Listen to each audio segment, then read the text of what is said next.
You're not entirely human, not in the way you think anyway. Right now, as you're listening to this, there's something ancient living inside your cells, something that existed long before your parents, your grandparents, your ancestors, stretching back hundreds of generations. It's not a virus. It's not a parasite. It's DNA from a species that went extinct 40,000 years ago. And yet, it's still here, still active, still shaping who you are in ways that science is only beginning to understand. If you took a sample of your DNA today and analysed it in a modern genetics lab, the computers would find something strange. Scattered throughout your genome, hidden among the 3 billion base pairs that make you who you are, there are fragments that don't quite belong. They're close to human DNA, but not quite right. The signature is different. The pattern is off. Like finding pages from a different book mixed into your own story, these are Neanderthal genes. And if you're of European, Asian, or Native American descent, somewhere between 1 and 4% of your DNA came from them. That might not sound like much, but in genetic terms it's it means that roughly 60 million base pairs in your genome were inherited from a species that most people think of as primitive cave dwellers who disappeared tens of thousands of years ago. But here's what keeps geneticists awake at night. These aren't random leftover fragments that accidentally stuck around. Natural selection has been working on our DNA for 40,000 years since Neanderthals vanished. Any genetic material that didn't serve a purpose should have been eliminated long ago. Genetic drift alone would have scattered these fragments into oblivion, and yet certain Neanderthal genes have persisted. Some have even increased in frequency in modern populations. That means they're doing something important enough that evolution has actively kept them around. The discovery happened almost by accident. In 2010, a team of scientists led by Svante Pääbo at the Max Planck Institute managed something that seemed impossible. They extracted DNA from Neanderthal bones that had been buried in caves for 40,000 years. Bones that had been frozen, thawed, frozen again through countless ice ages. Bones where the DNA should have been degraded into useless fragments, millions of base pairs long. But they got it to work, and when they compared that ancient Neanderthal genome to modern human DNA, they found something nobody expected. We matched. Not completely, but enough to prove something extraordinary had happened. Our ancestors didn't just live alongside Neanderthals, they interbred with them multiple times, in multiple locations, and those encounters left permanent marks in our genome that we're still carrying today. If you're listening to this right now, wherever you are in the world, you're part of this story. Maybe you're in London as the sun comes up, or Los Angeles winding down after midnight, or somewhere in Tokyo during your afternoon commute. Drop a comment and tell me where you are and what time it is. Because this story connects all of us, across every time zone, through genetic threads that go back to when there were multiple human species walking the earth at the same time. The mystery deepens when you look at which Neanderthal genes have survived. They're not random. They cluster in specific areas of our genome. Genes affecting skin and hair, genes involved in immune response, genes that influence how our brains develop and how we sleep. Some of these genes are found in more than 50% of people of European descent. That's not an accident. That's not random genetic drift. That's natural selection actively preserving Neanderthal DNA, because it does something beneficial that we still need. But scientists cannot fully explain why. They can see that these genes are being maintained. They can measure their effects on our bodies. They can track how they spread through populations. What they can't tell you is the complete story of why our ancestors needed these genes so desperately that they've survived 2,000 generations of human evolution. Why certain Neanderthal variants have become more common over time while others have disappeared. Why some of these ancient genes seem to protect us from certain diseases while making us more vulnerable to others. This isn't ancient history we're talking about. This is active functional DNA that's affecting your life right now.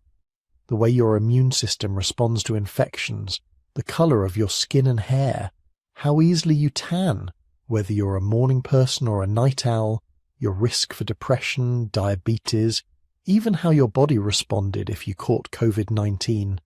All of these traits, in some people, are partially influenced by genes that came from Neanderthals.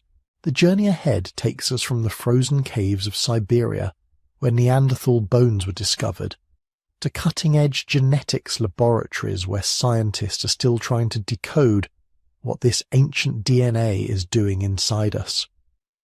We'll explore how two human species met and mingled tens of thousands of years ago. We'll look at the specific genes they gave us and what those genes actually do, and we'll confront the deepest mysteries that science still cannot answer. Why did Neanderthals disappear while their DNA lived on? What makes certain Neanderthal genes so valuable that evolution has kept them for 40,000 years? And what does it mean to be human when part of us isn't human at all? The ancient stranger in your DNA has a story to tell, and that story begins with understanding who the Neanderthals really were.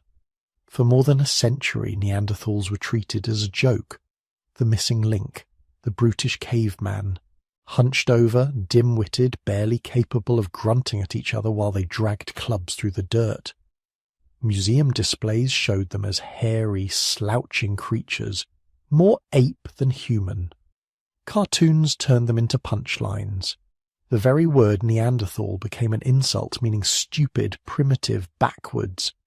But here's the thing. Almost everything about that image was wrong. Completely, embarrassingly, scientifically wrong.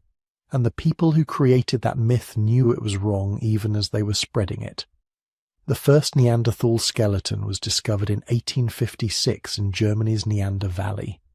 When scientists examined it, they found something that should have challenged every assumption about human uniqueness. This wasn't some primitive proto-human. The skull housed a brain larger than the average modern human. The bones showed evidence of healed injuries, meaning these people cared for their sick and wounded. The skeletal structure was robust but fully upright, perfectly capable of all the movements modern humans can make. But admitting that would have been inconvenient. This was Victorian Europe, an age of empires and racial hierarchies, when scientists were desperate to prove that modern Europeans represented the pinnacle of human evolution.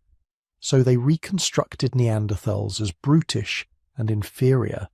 They gave them slouched postures based on a skeleton that turned out to have severe arthritis. They drew them with jutting faces and limited intelligence based on assumptions rather than evidence. The myth was created not from the bones, but from the prejudices of the people interpreting them. The real Neanderthals were something else entirely. They stood as tall as modern humans, averaging around 5'5", which was actually taller than many ancient human populations. But where modern humans are built light and gracile, Neanderthals were constructed like biological tanks. Their bones were thick and dense, their muscle attachment points massive. A Neanderthal skeleton shows evidence of muscle mass that would require modern humans to spend years in intensive strength training to achieve. Their bodies were adaptations to survival in Ice Age Europe.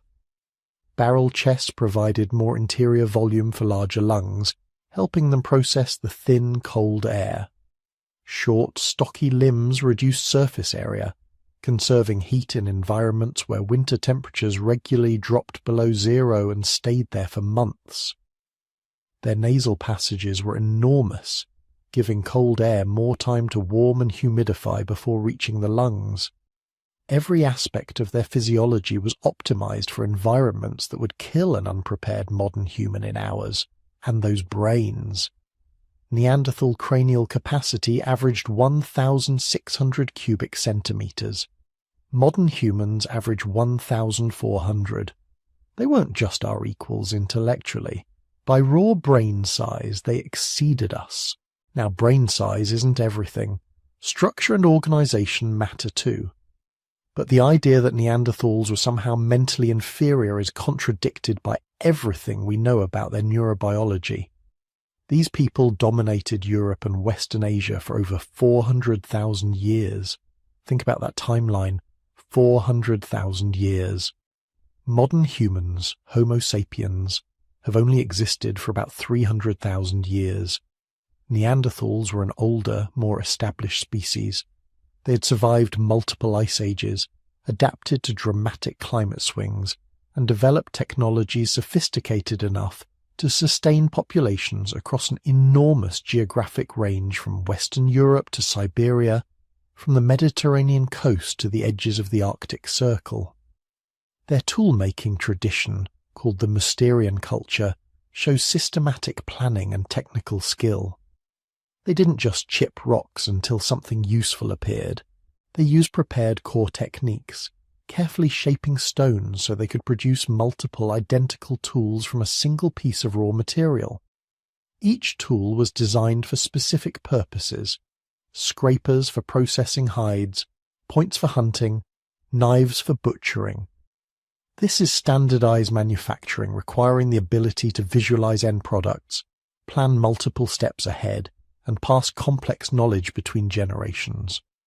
Archaeological sites across Europe show Neanderthals occupying the same locations for thousands of years, returning to specific caves season after season, generation after generation. This wasn't random wandering.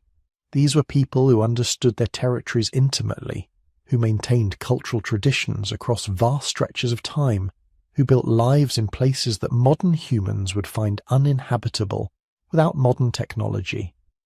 They hunted Ice Age megafauna, woolly mammoths, giant elk, cave bears that stood 12 feet tall. This wasn't scavenging. Kill sites show evidence of strategic hunting, coordinated group tactics, sophisticated understanding of animal behavior. They were apex predators in environments filled with creatures that could easily kill them, and they survived. For 400,000 years, through climate catastrophes that wiped out countless other species, Neanderthals endured. They adapted. They thrived. They became masters of Ice Age Europe. These weren't evolutionary failures. These weren't primitive dead ends. These were successful, intelligent, highly adapted human beings who had carved out an existence in one of the harshest environments on Earth. So when modern humans finally left Africa 60,000 years ago and encountered Neanderthals for the first time, they weren't meeting cavemen. They were meeting equals, perhaps even superiors in certain domains. And what happened next would determine which human species would inherit the Earth. Picture a Neanderthal standing in a cave 130,000 years ago, holding an eagle talon in one hand and a sharp stone tool in the other. They're carefully carving notches into the talon, smoothing its edges, creating something that has no survival function whatsoever. When they're finished, they'll thread it onto a cord and wear it. Not because it helps them hunt, not because it keeps them warm, but because it means something. Because it's beautiful. We found these eagle talon necklaces at Krapina in Croatia.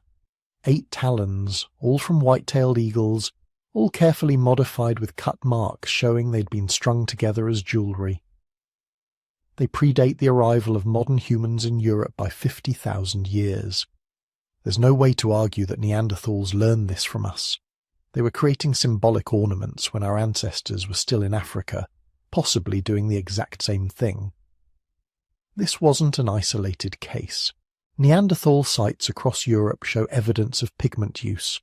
Red and black ochre, manganese dioxide, carefully collected, sometimes heated to produce different colours, ground into powder. They were painting something, their bodies, their tools, their living spaces. We don't have many surfaces that survived 100,000 years to tell us exactly what they painted, but we have the pigments, and nobody collects, processes, and uses pigments unless they're creating symbolic representations of something. Then there are the feathers.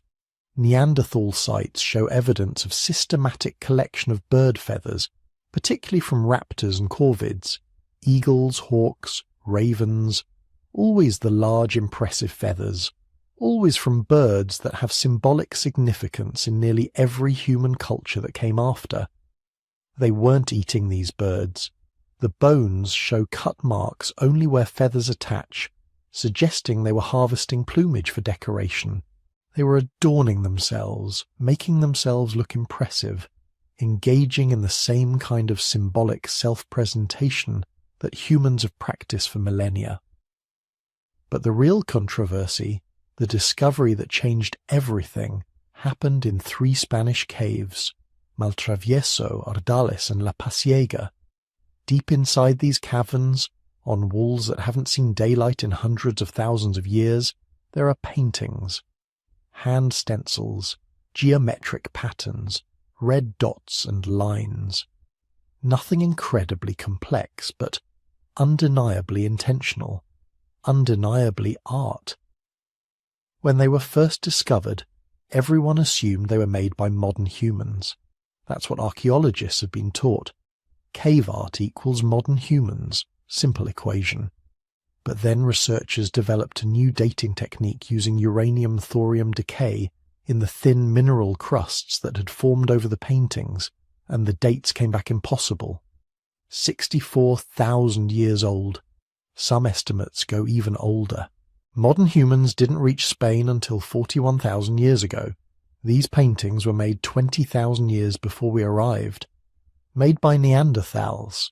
Made by a species we'd spent a century calling too primitive for symbolic thought.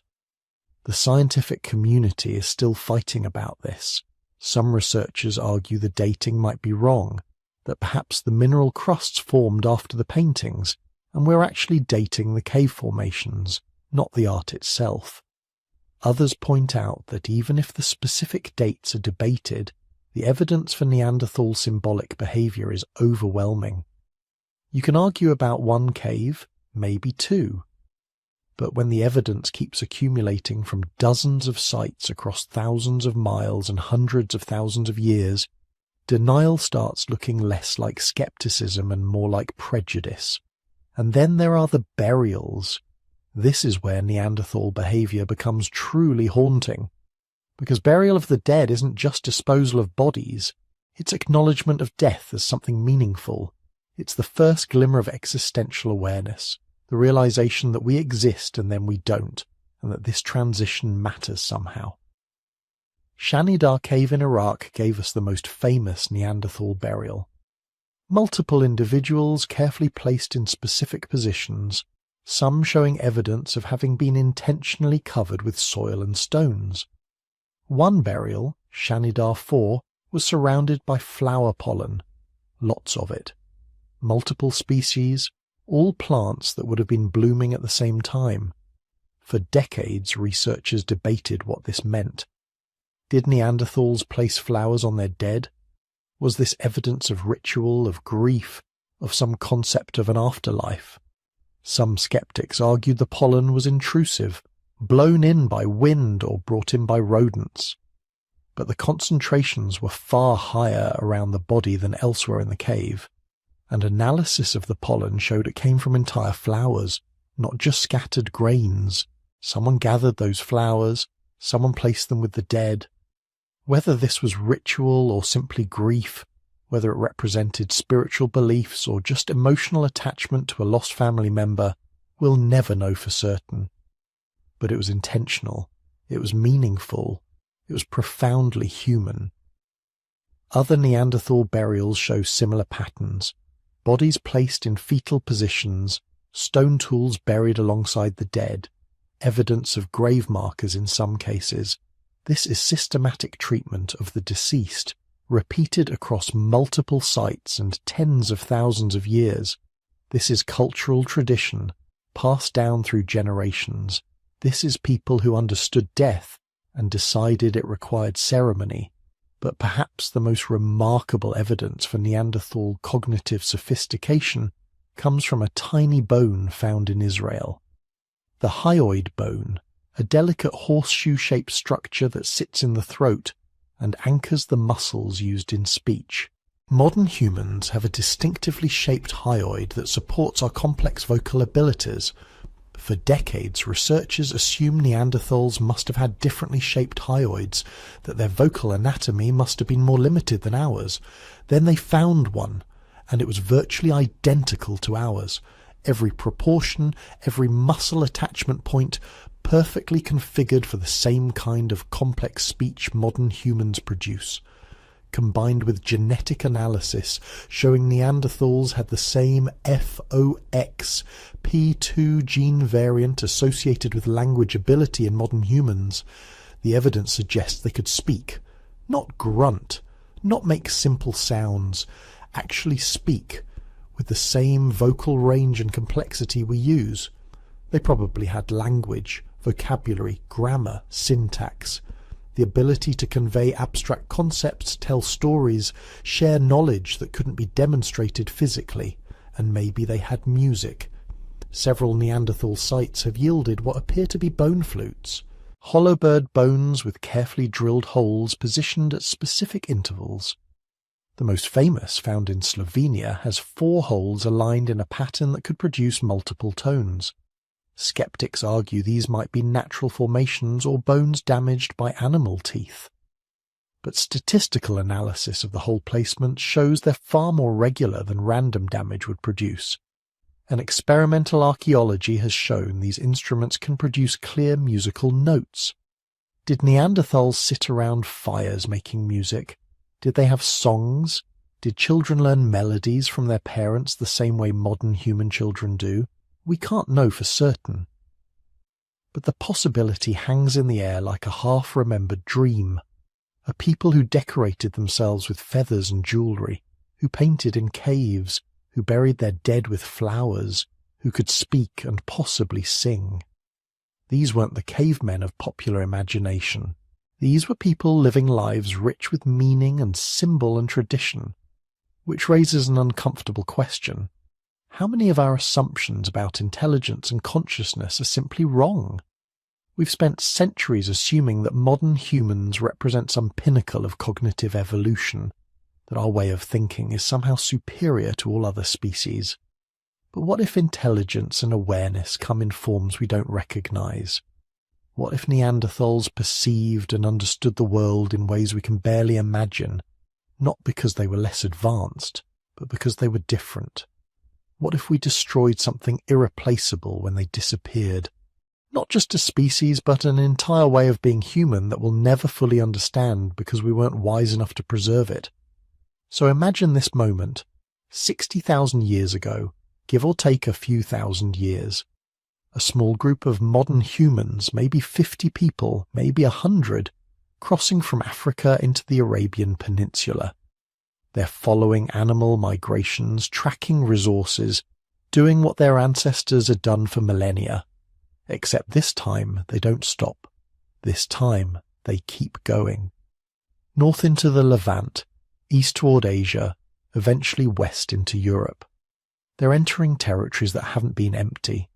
For 200,000 years these lands have been Neanderthal country.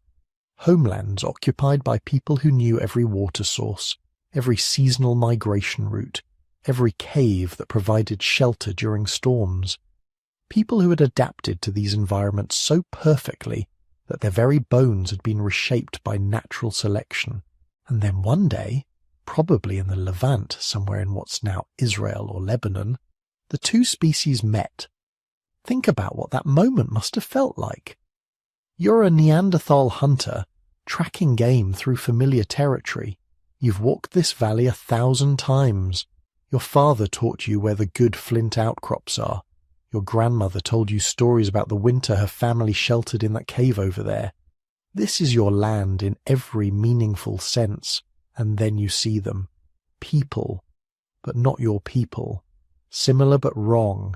Too tall, too thin, faces shaped differently, moving differently, using tools you don't recognize, or flip the perspective.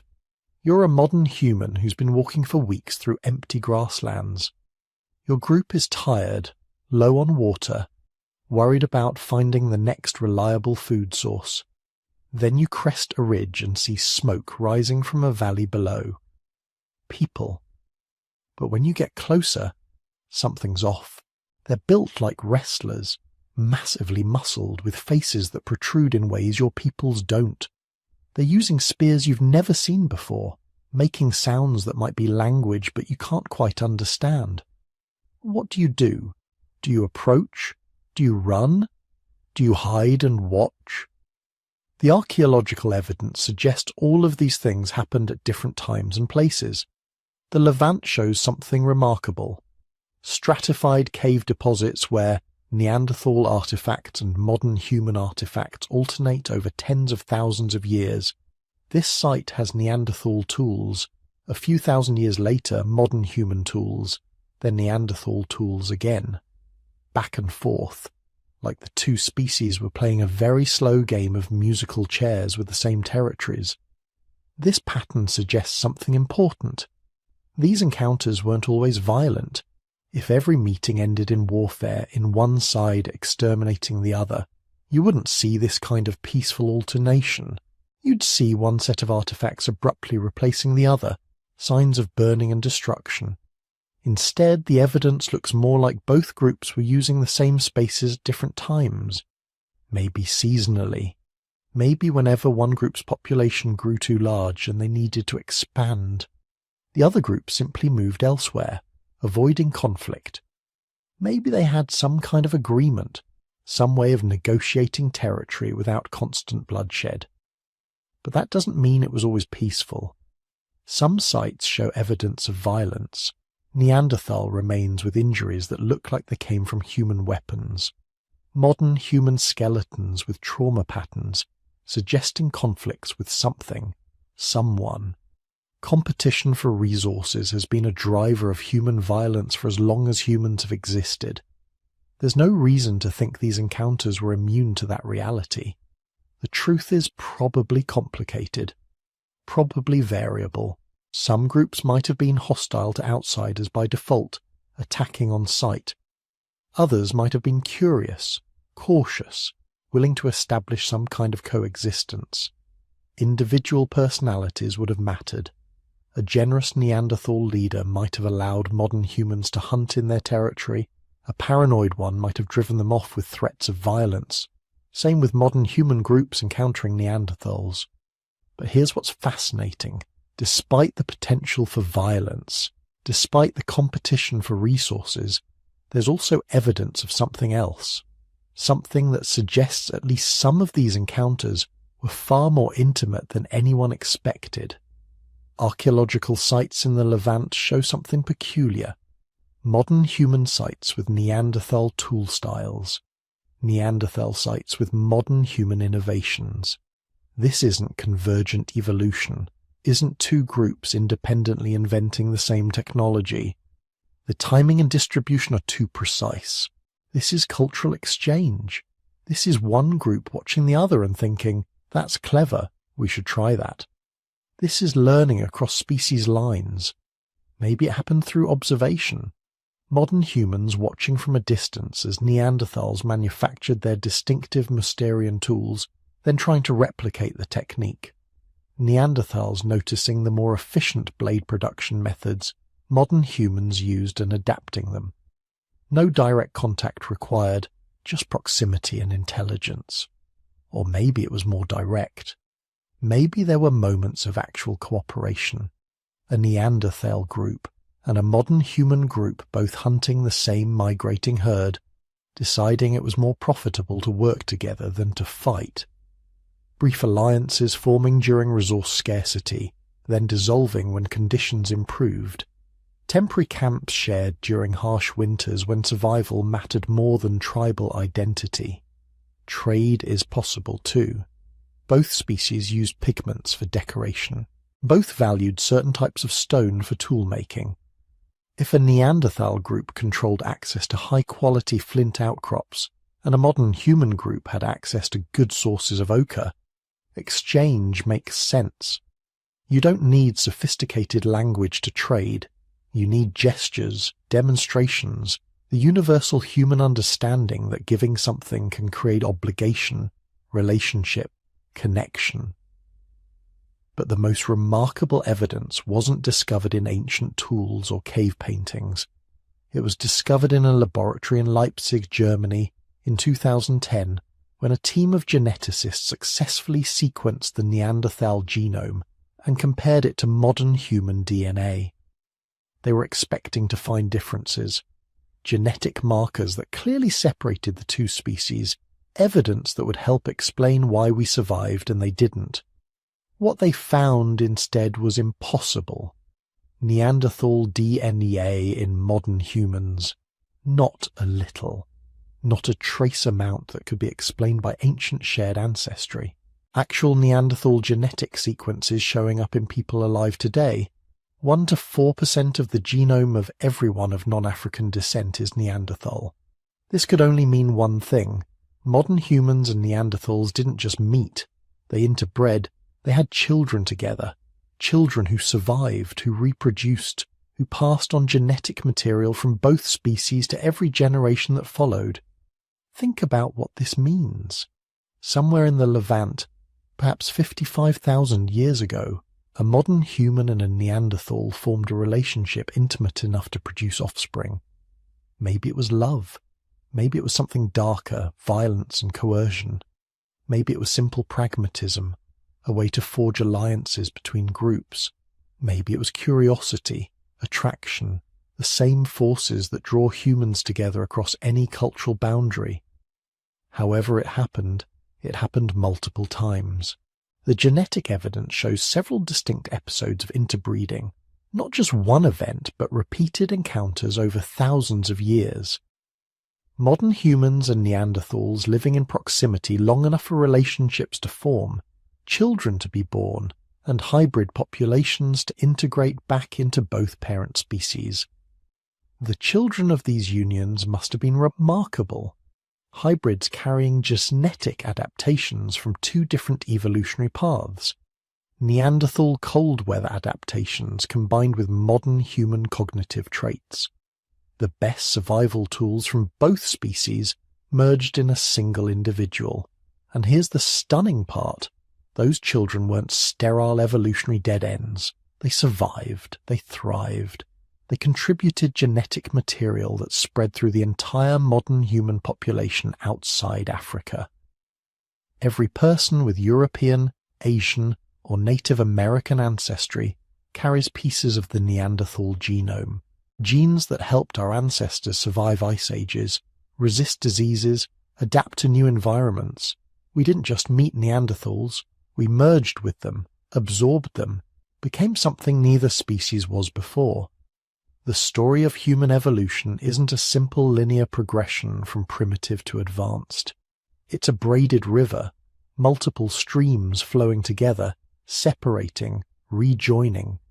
Genetic material from multiple human species combining and recombining to create the modern human genome.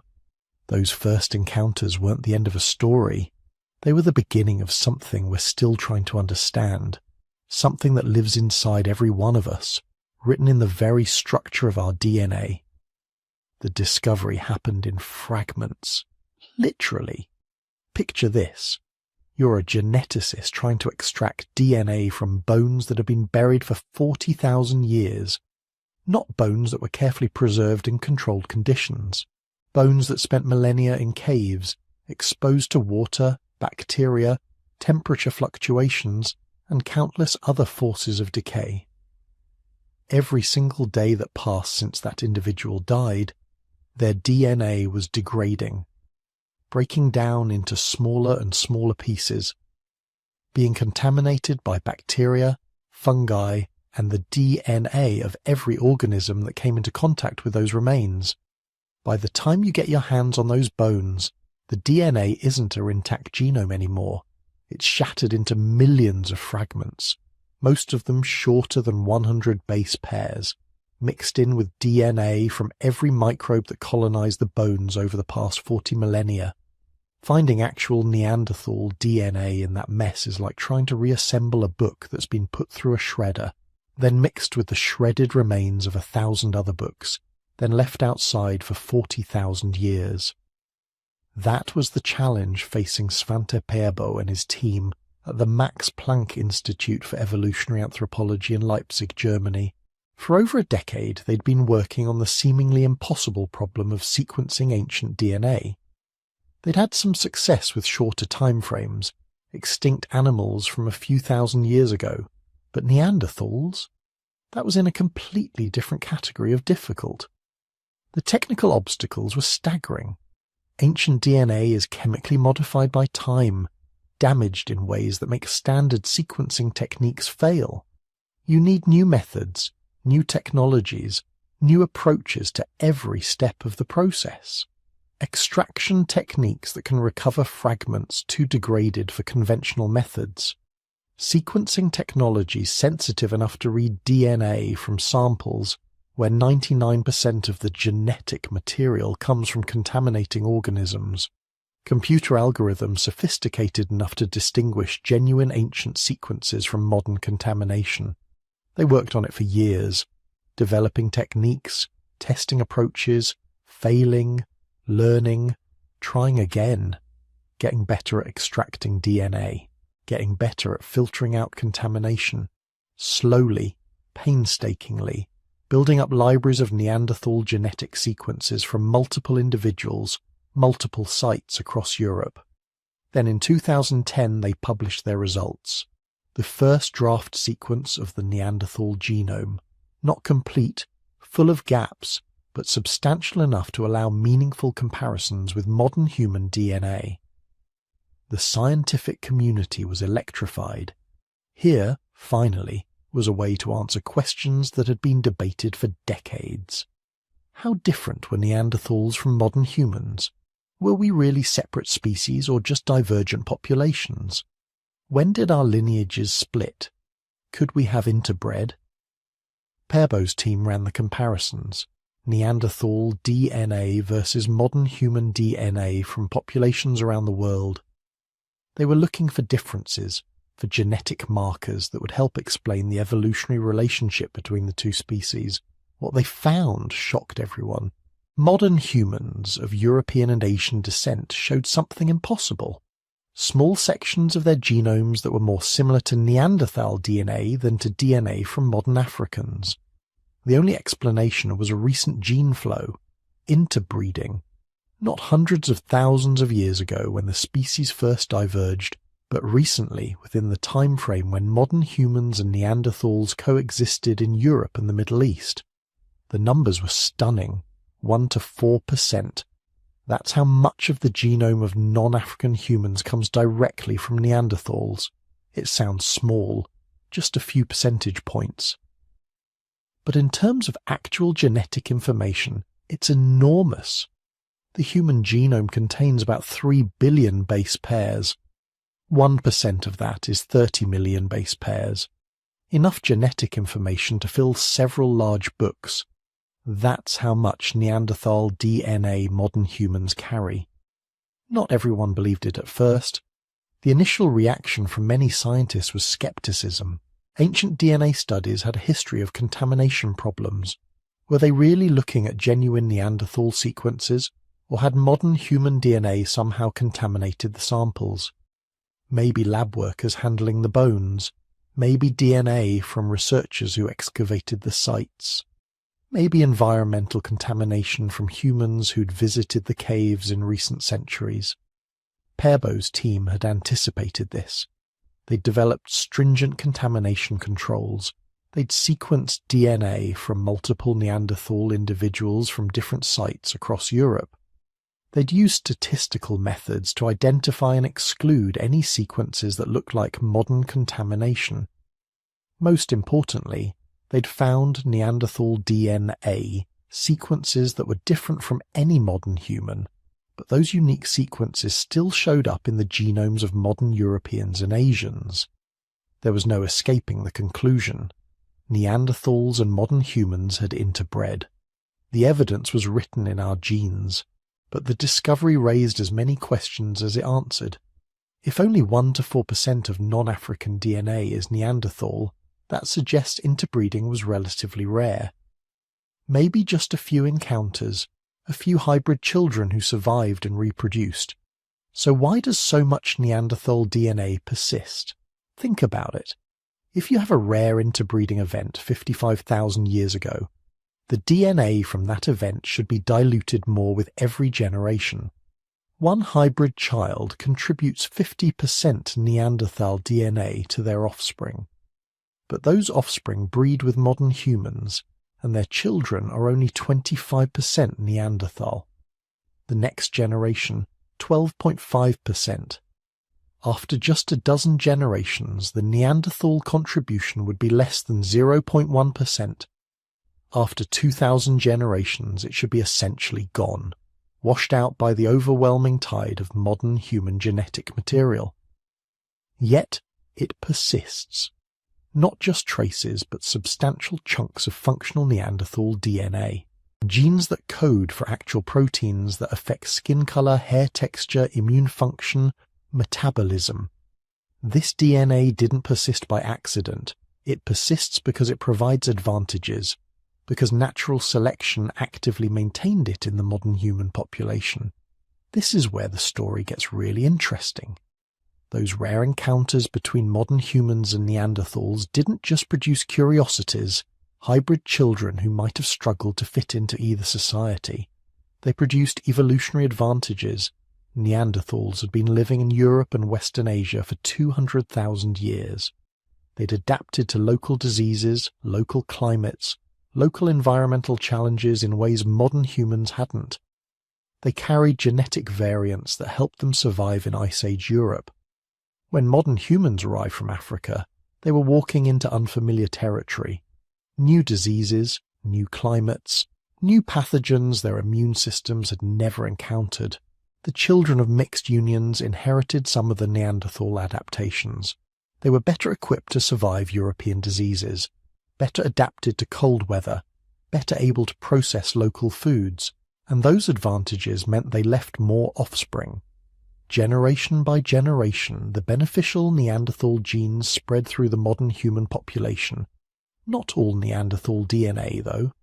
The genetic analysis reveals something fascinating. The Neanderthal sequences that persist in modern humans aren't random. They're concentrated in certain regions of the genome, genes related to immune function, skin and hair characteristics, metabolism. Meanwhile, other regions show almost no Neanderthal ancestry, particularly genes related to reproduction and brain development. This suggests some Neanderthal genes were beneficial and spread through the population. Others were neutral and gradually disappeared. Still others might have been actively harmful, reducing fertility or causing developmental problems, and natural selection eliminated them. The picture that emerges is extraordinary. Modern humans didn't simply replace Neanderthals. We absorbed them, integrated their genetic innovations into our own genome, took the best of what their 200,000 years of European adaptation had produced and made it our own. We became, in a very real sense, a hybrid species.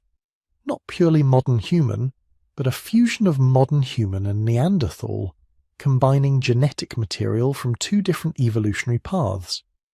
Every person of non-African descent carries this ancient merger in their DNA. Billions of base pairs of Neanderthal code still functioning, still affecting how our bodies work, still providing benefits that helped our ancestors survive. The stranger isn't just in our past. The stranger is in our cells, in our genes, in the fundamental architecture of who we are. And the discoveries were just beginning. When modern humans left Africa 60,000 years ago, they walked into a biological minefield. Everything was new climates, new foods, new predators. But most dangerous of all, new diseases, pathogens they'd never encountered before. Bacteria and viruses that had been evolving alongside Neanderthals for hundreds of thousands of years. Their immune systems had no preparation, no ancestral memory of these threats, no genetic resistance built up over countless generations. It should have been catastrophic.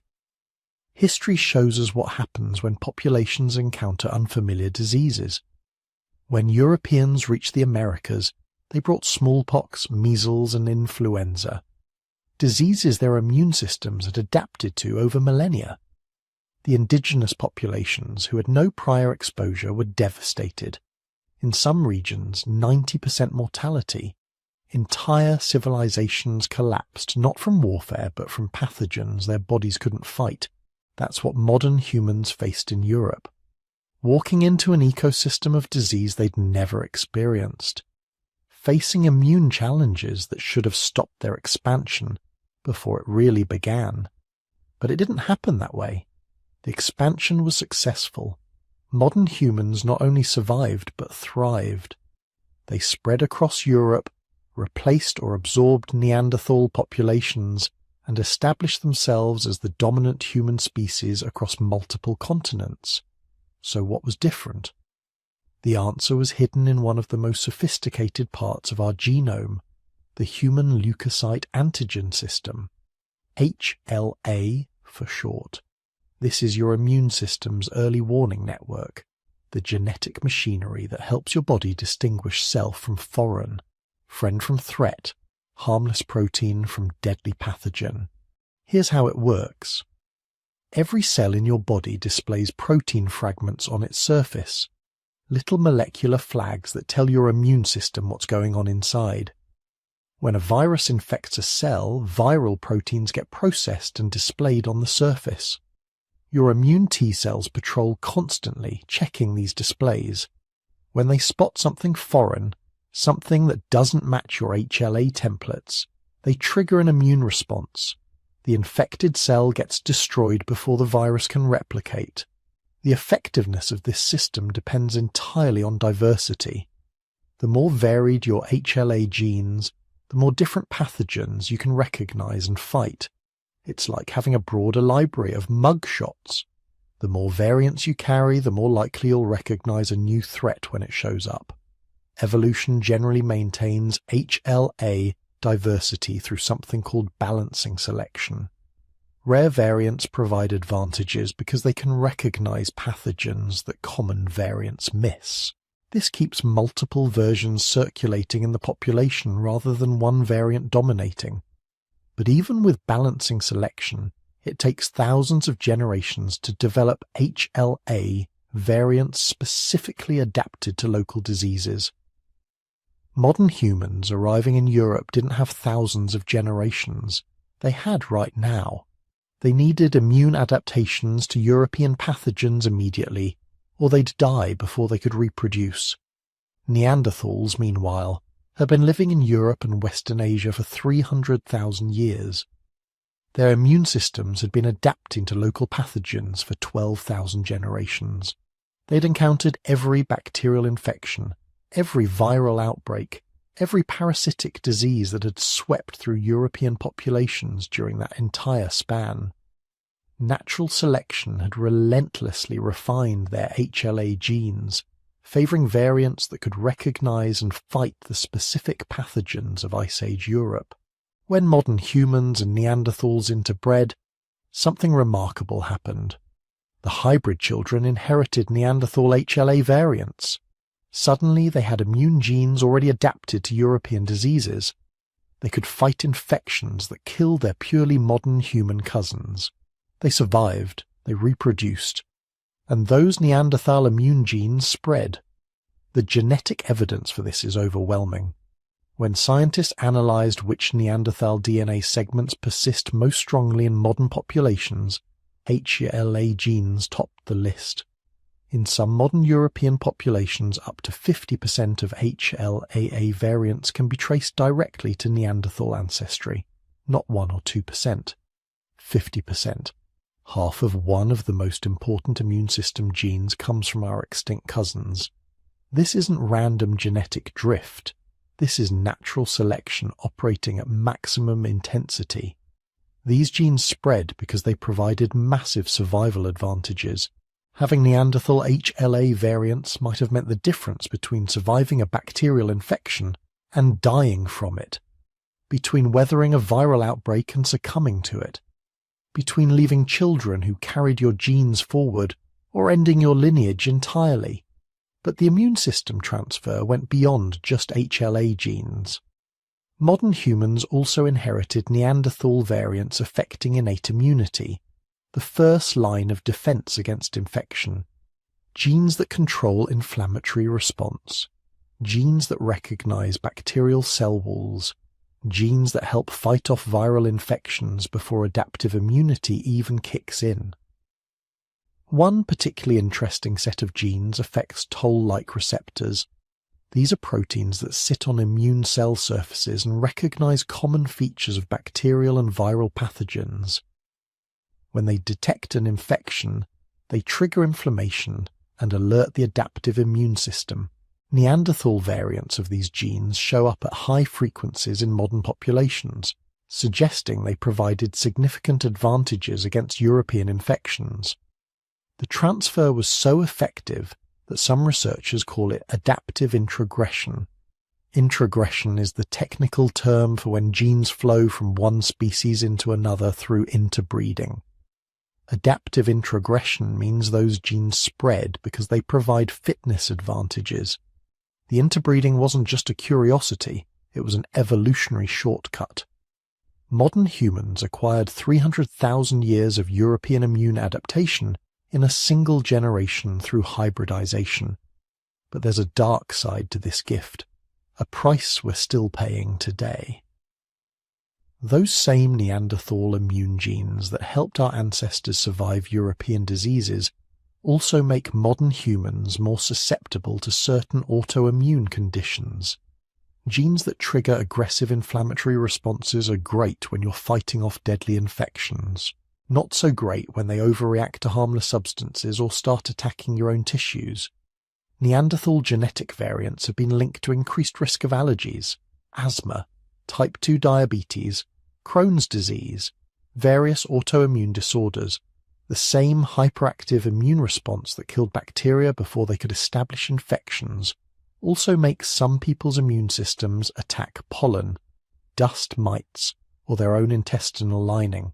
This is the evolutionary trade-off. Neanderthal immune genes were selected for survival in a world full of deadly pathogens, a world where the biggest threat was infection, not autoimmune disease, a world where a hair-trigger immune response meant living long enough to reproduce. In the modern world, with antibiotics and sanitation and dramatically reduced infection risk, that same hair-trigger response causes chronic inflammation and disease. The irony is profound. Genes from an extinct species saved our ancestors from diseases that would have stopped the human expansion out of Africa. Those same genes now contribute to modern health problems that affect millions. We carry both the benefits and the costs of that ancient hybridization event, both the survival advantages that let our ancestors thrive and the autoimmune vulnerabilities that plague their descendants. And we're still discovering new connections. Research continues to reveal Neanderthal immune genes affecting everything from COVID-19 susceptibility to response to modern vaccines. The ancient stranger isn't just a curiosity from our past. It's an active participant in your immune system right now, affecting how your body responds to every infection, every vaccine, every immune challenge you face. That small group of hybrid children born 55,000 years ago didn't just survive, they changed the course of human evolution. They gave our species the immune tools needed to colonize new continents. But they also gave us genetic vulnerabilities we're only beginning to understand. The Neanderthal genes didn't stop with immunity. They affected everything. When our ancestors pushed deeper into Neanderthal territory, immunity wasn't their only problem. They had walked out of the tropics into a world where the sky itself had turned against them. Near the equator, sunlight is a constant, intense, direct, almost punishing. For millions of years, human skin had evolved under that blazing sun, building a natural shield. High levels of melanin, dark pigmentation, functioned like biological sunscreen. It protected DNA from ultraviolet damage. It defended against skin cancer. It prevented the breakdown of folate, a crucial vitamin for fetal development and cell division. In Africa, dark skin was a life-saving adaptation. But carry that same skin far to the north, and something strange happens. The sun weakens. Days grow shorter. Winters stretch into long seasons of dim grey light.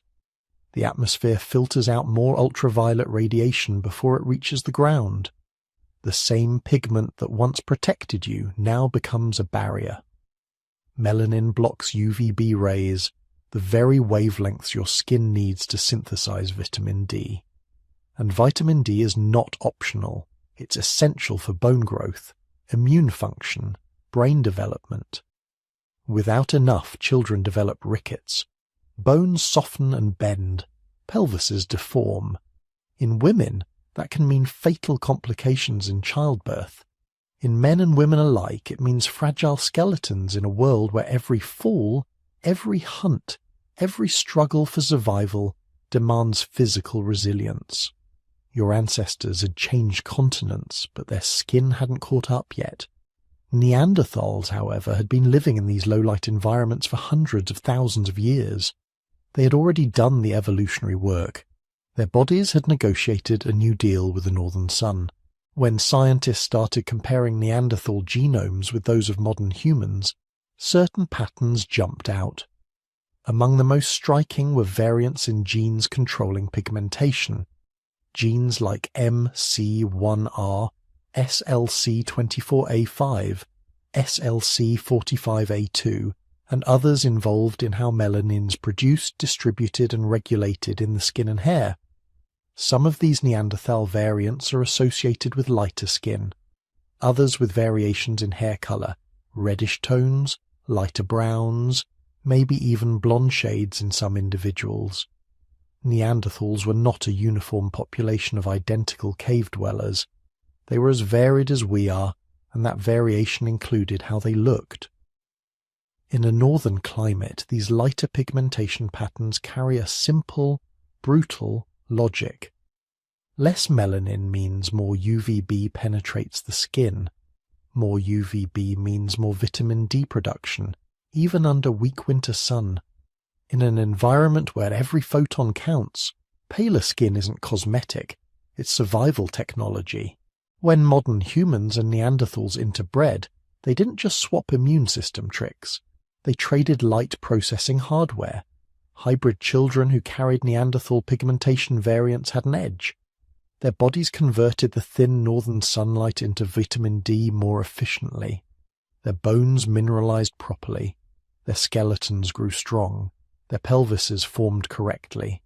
Their immune systems, which also rely on vitamin D signaling, functioned more effectively in these new conditions. These weren't slow, subtle advantages. In harsh, Ice Age environments, they could be the difference between carrying a child to term or losing it, between surviving adolescence or dying from fractures and infections. Natural selection doesn't need much time when the stakes are that high. A few percentage points of survival advantage are enough to change the genetic landscape in a handful of generations. It wasn't just skin color. Neanderthal DNA also shows up in a family of genes related to keratin. Keratin is the tough structural protein that makes up your outer layer of skin, your hair, and your nails. Think of it as your body's armor and insulation, woven into every surface that faces the outside world. In Neanderthals, some keratin-related genes appear to have been tuned for life in cold, abrasive environments. Icy winds, rough animal hides, heavy clothing, and constant physical strain. When geneticists mapped where Neanderthal DNA tends to persist in modern humans, they found enriched regions around keratin-associated genes, variants that likely affected hair thickness, straightness or waviness, and the toughness of skin. The kind of changes that might make hair a better insulator, skin more resistant to friction from furs and tools, or more resilient against cracking in cold, dry air. Imagine a child with a little extra Neanderthal keratin influence, slightly thicker hair trapping a bit more warmth around the scalp, skin that chafes less under primitive clothing. hands that tolerate repetitive use of stone tools and wooden spears without splitting open as easily. None of these traits guarantee survival, but in a marginal environment, every tiny advantage compounds. Modern populations in Eurasia still carry clusters of these Neanderthal keratin variants at higher frequencies than you would expect from random chance alone. That suggests selection. Those traits were being favored. The pattern is unmistakable. Wherever the environment became colder, darker, more seasonally extreme, Neanderthal-derived variants related to skin, hair, and keratin seem to have spread more readily. It's as if the genes themselves were migrating, riding along in human bodies, leaping from village to village, slowly painting the map of Eurasia with the legacy of an extinct people. The speed of this transformation left genetic fingerprints. When researchers scan modern European and Asian genomes, they see long segments of Neanderthal DNA around these pigmentation and keratin genes that are more common than neighbouring regions. That's a hallmark of positive selection. These were not neutral passengers. They were being actively pulled upward in frequency by survival and reproduction. In some cases, Neanderthal-derived alleles reach frequencies of 30, 40, even 60% in certain populations. For something that originally entered the human gene pool through a tiny trickle of interbreeding, that's extraordinary. It suggests that once these traits arrived, nature grabbed them with both hands. Of course, evolution rarely gives gifts without strings attached. Some of the same pathways that regulate skin pigmentation also influence risk of skin cancer and other conditions. Lighter skin boosts vitamin D production in northern latitudes but increases vulnerability if that skin moves back toward intense ultraviolet regions, without the lifestyle of our ancestors, without constant shade-seeking, without protective clothing made from animal hides. Keratins, too, are involved in more than just outer toughness. Variants in these genes have been linked, in some studies, to differences in susceptibility to skin disorders, allergies, and even how easily you develop calluses or scars. The Neanderthal inheritance may have made our ancestors' skin more robust in the Ice Age, but in the modern world, with central heating and synthetic fabrics, those same tweaks sometimes misfire. Even hair may carry echoes of ancient compromise.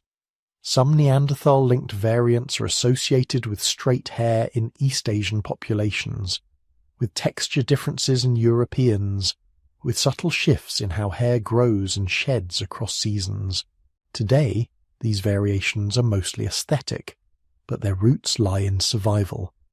How well hair trapped heat, repelled water, or resisted tangling under constant movement and weather exposure. You might see the effects every morning in the mirror.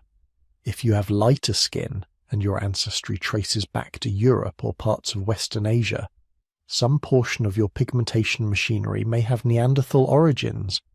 If your hair is unusually thick or coarse, or has a certain way of curling or staying straight, there's a non-zero chance that small stretches of your genome were once carried in the bodies of Neanderthals, walking through snow-covered valleys 100,000 years ago. Even if your ancestry is primarily African, and you carry little or no Neanderthal DNA, your appearance is still shaped by the same evolutionary pressures: UV radiation, vitamin D balance, skin protection, that sculpted all human populations, different solutions to the same ancient equations. The point isn't whether you look Neanderthal, the point is that your body, your skin, your hair, the way you interact with sunlight, has been negotiated over by natural selection for hundreds of thousands of years in dialogue with multiple human species. When you step outside on a cloudy winter day and feel the faint chill on your face, your skin responds according to a script written long before cities, long before agriculture, long before history itself. Some of the lines in that script were written by your direct Homo sapiens ancestors. Others were borrowed, spliced in from Neanderthals, who learned the hard way how to survive under a weak northern sun. The ancient stranger in your DNA doesn't just whisper in your immune cells. It shapes the colour of your freckles, the thickness of your hair, the way your skin tans or burns. It decided long ago how your body would negotiate with the sky, and as night falls and sunlight disappears, that same Neanderthal legacy shows up somewhere else entirely, in how easily or how poorly you fall asleep. Maybe you've noticed it. You lie in bed, the clock says midnight, then 1, then 2. Your body refuses to shut down, your mind keeps drifting, circling, replaying, and yet, come dawn, you feel strangely alert. Morning light hits your eyes, and something in you flicks on like a switch. Or maybe it's the opposite. You're one of those people who starts yawning as soon as the sun goes down. 10 p.m. feels late. Your energy peaks early, wanes early. Late-night parties feel like mild torture. You watch the people who come alive at midnight and wonder if they're even the same species as you. For a long time we treated this as just personality. Night owl, morning person, cute labels for quirks of habit and lifestyle. Then geneticists started digging into the clockwork inside your cells. Every cell in your body runs on time. Buried in your DNA are genes that keep track of the day. Genes with names like PER, CRY, CLOCK, and ARNTL. They form feedback loops that rise and fall on a roughly 24-hour cycle, synchronizing sleep, body temperature, hormone release, digestion, even how your immune system behaves. This is your circadian rhythm, your internal day. When scientists compared these clock genes in modern humans to the Neanderthal and Denisovan genomes, they found something unexpected. In among the familiar Homo sapiens variants were stretches of DNA that clearly came from somewhere else. Some of your timekeeping machinery is Neanderthal. At first, this sounded almost poetic. Of course, the people of the Ice Age North, the masters of long winters and short summers, would have tweaked their internal clocks. But when researchers looked closer, the pattern became stranger. Several Neanderthal-derived variants turn up more often in people who describe themselves as morning types. Others appear linked to being more sensitive to light cues, how quickly your body's clock shifts when the days grow longer or shorter. Statistical studies involving hundreds of thousands of people show that small fragments of Neanderthal DNA are nudging your chronotype. Whether you naturally tilt toward early rising or late nights, this wasn't just noise. The signal kept appearing in independent data sets. People with more of certain Neanderthal clock variants were slightly more likely to be larks, not owls. Why would that be? Think about where Neanderthals lived. They spent hundreds of thousands of years in Europe and Western Asia, at latitudes where daylight is not a constant, gentle rhythm the way it is near the equator. In winter, the sun can scrape along the horizon for only a few hours, casting a thin, oblique light. In summer, it lingers deep into the night, barely dipping below the skyline. Twilight stretches. Darkness becomes a season, not just a part of the day.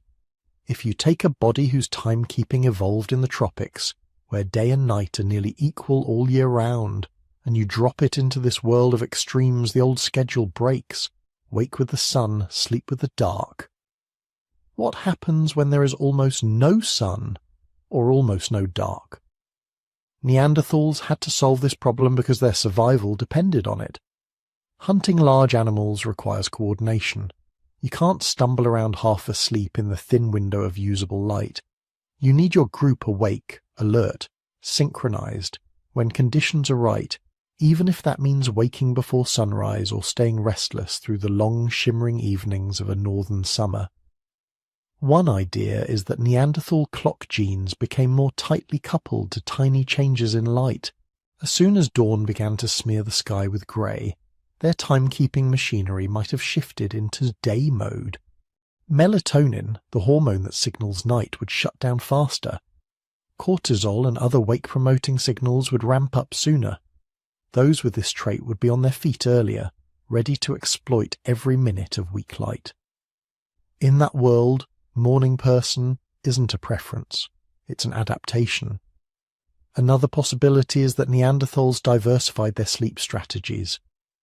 In unstable environments, groups can gain an advantage if not everyone sleeps at the same time. Some individuals naturally wake earlier, others stay up later. The group as a whole is never completely vulnerable. Modern hunter-gatherer studies hint at something like this. In some bands, if you track sleep over many nights, there are surprisingly few moments when every adult is asleep at once. Chronotype diversity, the spread between early and late sleepers, creates a rolling watch, a kind of built-in night shift without any planning. Imagine a Neanderthal camp in deep winter. Firelight flickers inside a shallow cave, snow-dampened sound outside. A few individuals wired by their particular combination of clock genes find it easy to wake in the pre-dawn chill and feed the embers, check the surroundings, listen for predators. Others, whose cycles drift later, remain alert long after dusk, their brains still humming while everyone else drifts off. Nobody decided to stand guard. Their DNA did. If this kind of asynchronous sleeping helped Neanderthals survive, then clock gene variants promoting slight shifts in timing, slight changes in light sensitivity would have been favoured. And when modern humans arrived from Africa, carrying their more equatorial rhythms, they suddenly encountered a population whose internal clocks had already been tuned to the north. Through interbreeding, some of those tuned clocks entered our lineage. But here's where the mystery deepens. When researchers run computer models and evolutionary simulations, not all of these Neanderthal clock variants behave like classic good adaptations. Some show weak or inconsistent signs of positive selection. Others look like they've drifted around, neither strongly favoured nor eliminated. They don't line up neatly with simple stories.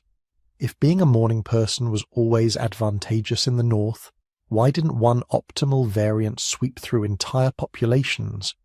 Why does the modern human gene pool preserve a patchwork, some Neanderthal influenced, some not, across different regions and ancestries? One answer is that environment kept changing. Ice sheets advanced and retreated. Forests flickered into grasslands and back again. Cloud cover, temperature, available prey. All of it fluctuated on timescales of centuries and millennia. Under those conditions, there might not be a single best sleep pattern. Flexibility itself becomes a real adaptation. What helps in one century might hurt in another. A variant that favours ultra-early rising under one set of conditions might be a liability when winters become even darker, or when social structures shift and group activities happen at different times. Natural selection pushes one way then another, like wind worrying at a flag. Another answer is that our lives changed faster than our genes could. The Neanderthal clock evolved under stars and firelight. No street lamps, no glowing screens, no artificial sunrise alarm clocks. Your brain's timekeeping machinery still expects that world. It still listens for the blue rich light of morning, the dim amber of dusk. It still uses melatonin to whisper night is coming through your blood. But now you live inside a storm of light pollution. Evening is no longer dark. Morning can arrive on command from a bedside lamp. If some of your clock genes came from Neanderthals who were exquisitely sensitive to faint northern dawns, that same sensitivity may misfire when your room is lit by LEDs until midnight. Your body may interpret the glow as endless afternoon. Melatonin release gets delayed. Sleep comes late. You wake groggy, misaligned with the external clock you have to obey. School, work, alarms. The old adaptation becomes a modern annoyance, and yet these Neanderthal-linked variants persist. Inside office workers who rely on coffee, inside nurses on rotating shifts, inside long-distance travellers whose bodies rebel at every time zone crossing. they persist inside you. When you find yourself fully awake at 5 in the morning for no obvious reason, or suddenly sleepy at 9 at night while everyone else wants one more episode, you're feeling the tension between at least 3 things: your immediate environment, your personal habits, and a timekeeping system shaped by hundreds of thousands of years of evolution across multiple human species. Some nights, when you're lying there unable to drift off, it isn't just stress or screens or caffeine. Part of the restlessness may be genetic echoes, ancient instructions that once told a Neanderthal body, stay alert, something might move in the darkness. Other mornings, when you wake easily before your alarm, feeling strangely attuned to the first hint of brightness seeping around the curtains, you might be experiencing the same sensitivity that helps someone in Ice Age Europe rise with the earliest winter light and seize a narrow hunting window. Science can trace the outlines of this story. It can point to specific positions in your genome, to letters of DNA where a Neanderthal and a modern human once differed. It can show how those letters nudge your sleep by minutes or hours. But it can't yet tell you, with certainty, why natural selection preserved this exact blend. Why your particular combination of clock genes exists and not another. The models don't quite capture it. The statistics gesture at advantages and trade-offs, but the narrative remains incomplete. So tonight, when you feel your eyelids grow heavy, or refuse to, remember, the timing of your sleep is not an accident, and it's not entirely yours. It's a negotiation among ancestors who never met, across landscapes you will never walk.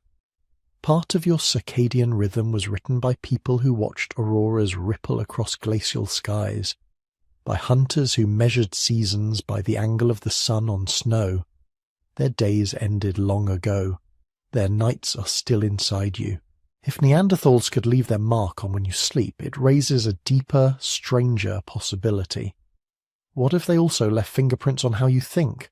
For a long time, scientists assumed the answer was no. Brains were sacred territory.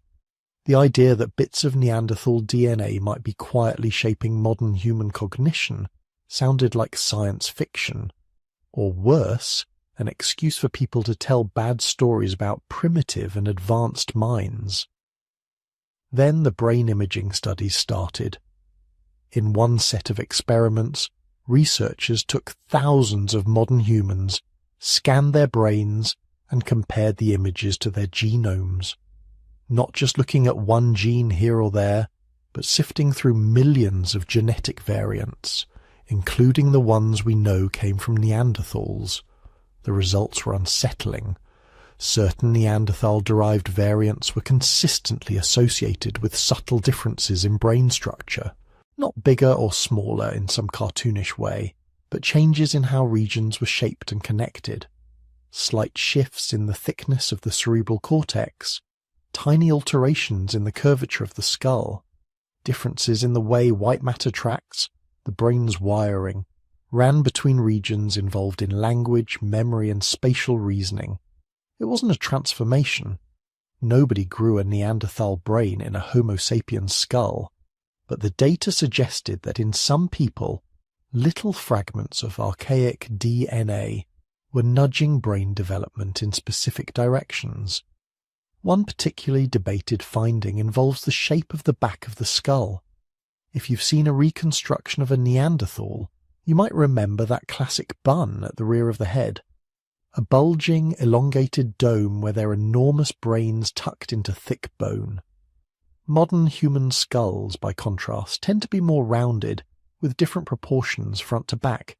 When researchers looked at modern Europeans and Asians whose genomes contained certain Neanderthal-derived variants in genes related to bone and brain development, they noticed something eerie.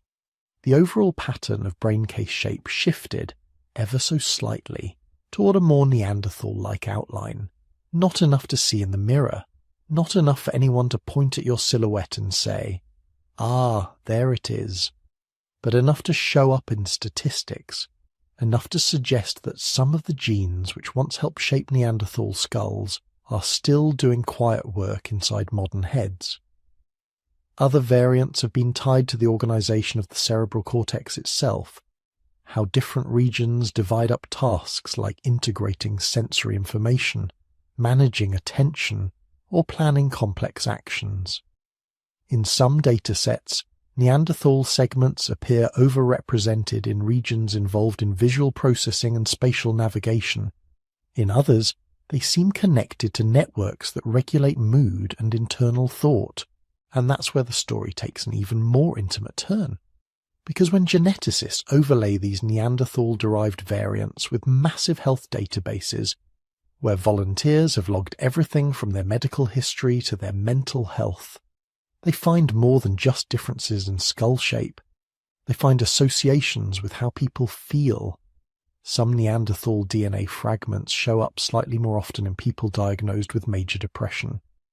Others correlate with higher risk for nicotine addiction, or with measures of mood instability and anxiety. A few seem tied to sensitivity to pain, or to how strongly people respond to stress. On paper, the effect sizes are small. No single Neanderthal variant decides your fate, but they act like weights on a scale. Add enough of certain types, combine them with your environment and personal history, and the balance can tilt. Why would this be? One idea is that many of these risky variants were once helpful. Imagine Neanderthals in Ice Age Europe facing constant low-level threat. Predators, unstable climate, harsh winters, potential conflict with neighbouring groups. In that context, a nervous system that stays on high alert might be adaptive. Individuals whose brains fired up quickly in response to ambiguous danger, rustling in the dark, a strange smell on the wind, could have been more likely to survive. Genes that make you more sensitive to threat, more easily aroused into vigilance, more reactive to social rejection or resource loss, might, in that world, be advantages. They could tighten group cohesion. They could encourage caution. They could make individuals more determined to seek out food, warmth, and security. Now transpose those same traits into a modern city. The predators are gone. The winters are centrally heated. The rustling in the dark is your neighbour's washing machine. But the machinery of your emotional brain, the amygdala, the hippocampus, the prefrontal cortex, may still be tuned to a different world. Chronic stress, social media, economic uncertainty, disrupted sleep, all of it can whip that ancient system into overdrive. What once felt like adaptive vigilance becomes anxiety. What once sharpened focus in crises becomes rumination and depression when there's no clear enemy to fight or flee. The same logic may apply to addiction. Some Neanderthal variants are associated with changes in dopamine signaling, the brain's reward and motivation system. In sparse environments, where high-calorie foods and rare pleasures were hard to find, a brain that powerfully reinforced successful hunting, social bonding, or exploration could be life-saving. Strong reward signals would push you to repeat beneficial behaviors, but in a modern environment saturated with cheap, potent rewards, nicotine, alcohol, processed sugar, recreational drugs, endless digital stimulation, those same circuits can grab onto new targets. What was once a survival engine becomes vulnerability. Of course, this is just one interpretation. Another is that many of these statistical links are exactly that. Statistics. Correlations washed up by huge data sets that may or may not reflect anything biologically meaningful. When you test millions of variants against hundreds of traits, some associations will appear by chance alone. Even careful corrections can't catch every false signal.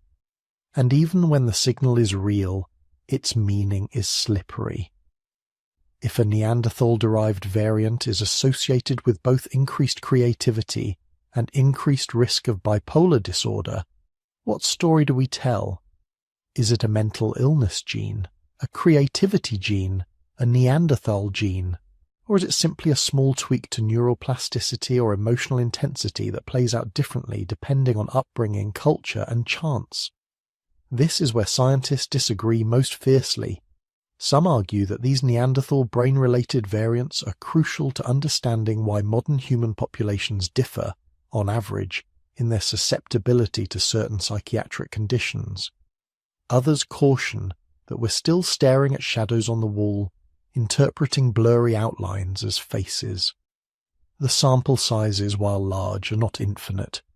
The people who volunteer for brain imaging and genetic studies are not perfectly representative of the world. The ways we define depression, anxiety, and addiction are cultural, changing, and often imprecise. Our tools, MRI scans, psychological questionnaires, statistical models, are coarse instruments trying to measure something as delicate as a flicker of worry in the mind, and yet the pattern keeps reappearing. When independent teams use different methods in different populations, they often find echoes of the same story. Some Neanderthal variants are overrepresented in pathways involved in brain development, synaptic function, and neurotransmitter balance. They seem to have modest but real effects on temperament, stress reactivity, and vulnerability to mental health conditions. So we're left on a threshold. On one side, hard data, DNA sequences, skull measurements, brain scans, p-values. On the other, deep uncertainty about what any of it actually means for the private world inside your head. It's possible that years from now, we'll look back at the current wave of Neanderthal brain gene studies and see them as overhyped. An early clumsy attempt to connect ancient DNA to complex behavior. We may discover that many of these variants have tiny, context-dependent effects that wash out at the level of individual lives. It's also possible that we're only seeing the first hints of a profound truth, that our emotional lives are in part a negotiated compromise between multiple human species, that the way you respond to loss, or delight, or boredom, or fear is being nudged by genetic scripts written in caves and valleys long erased from the map. Either way, it raises a haunting question. When you feel a deep, unnameable sadness for no obvious reason, when your thoughts loop in circles late at night, when you find certain substances almost irresistibly compelling while others leave you cold, how much of that is you, and how much is a mosaic of ancestors, some of whom were not even Homo sapiens? There is no clean line separating their minds from yours. Neanderthals grieved, hunted, planned, loved, feared. Their brains were not broken versions of ours. They were solutions to a different equation. When our species met theirs and interbred, those solutions didn't vanish. They were folded into a new, unstable mixture. You are that mixture. Right now, lying in the dark, your thoughts drifting, your mood shading one way or another, signals are flowing through networks shaped by millions of years of evolution, including the 400,000 or so years when Neanderthals walked the earth. Some are the receptors those signals bind to, some are the channels they flow through, some are the scaffolding that hold your cortex in its particular shape, are built from instructions that once lived only in Neanderthal bodies. We don't yet know exactly what that means.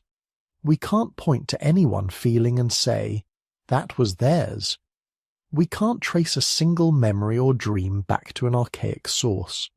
The science isn't there, and it may never be. The brain is too complex, consciousness too emergent, history too tangled. But we can say this much. Extinct human DNA is not just in your bones and skin. It's in your nervous system, in the timing of your thoughts, in the subtle biases of your perception, in the way your inner weather shifts from calm to storm and back again. The Neanderthals died out. Their minds did not disappear. They dissolved into ours. And in the half-awake hours, when your attention wanders and your sense of self loosens, you might be closer than you realize to that ancient inheritance, thinking in your own way, with a brain partly shaped by people who have been gone for 40,000 years. If so much of their mind survived inside ours, there's an obvious question hiding in the background. What didn't survive? Because the story you usually hear, modern humans carry 1 to 2% Neanderthal DNA, can be quietly misleading. It makes it sound as if that number has been stable since the day the first hybrids were born, as if our ancestors took in a tidy slice of Neanderthal genome and then just kept it. The genetics tells a very different story.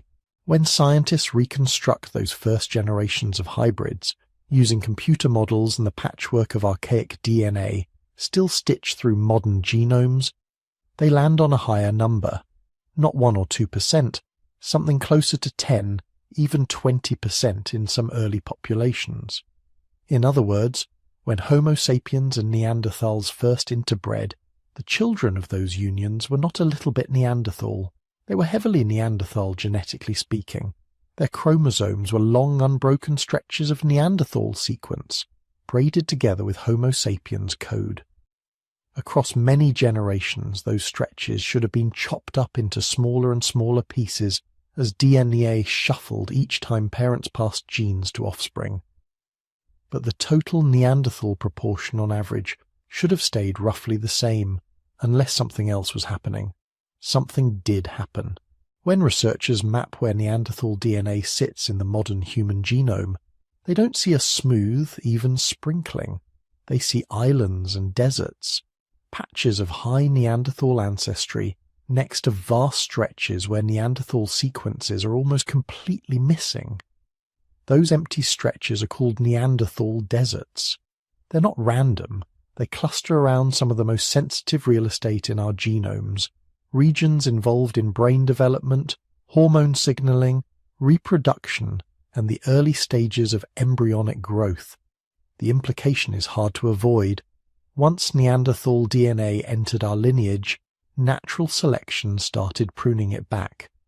Not gently, not passively, but in a focused, sustained way.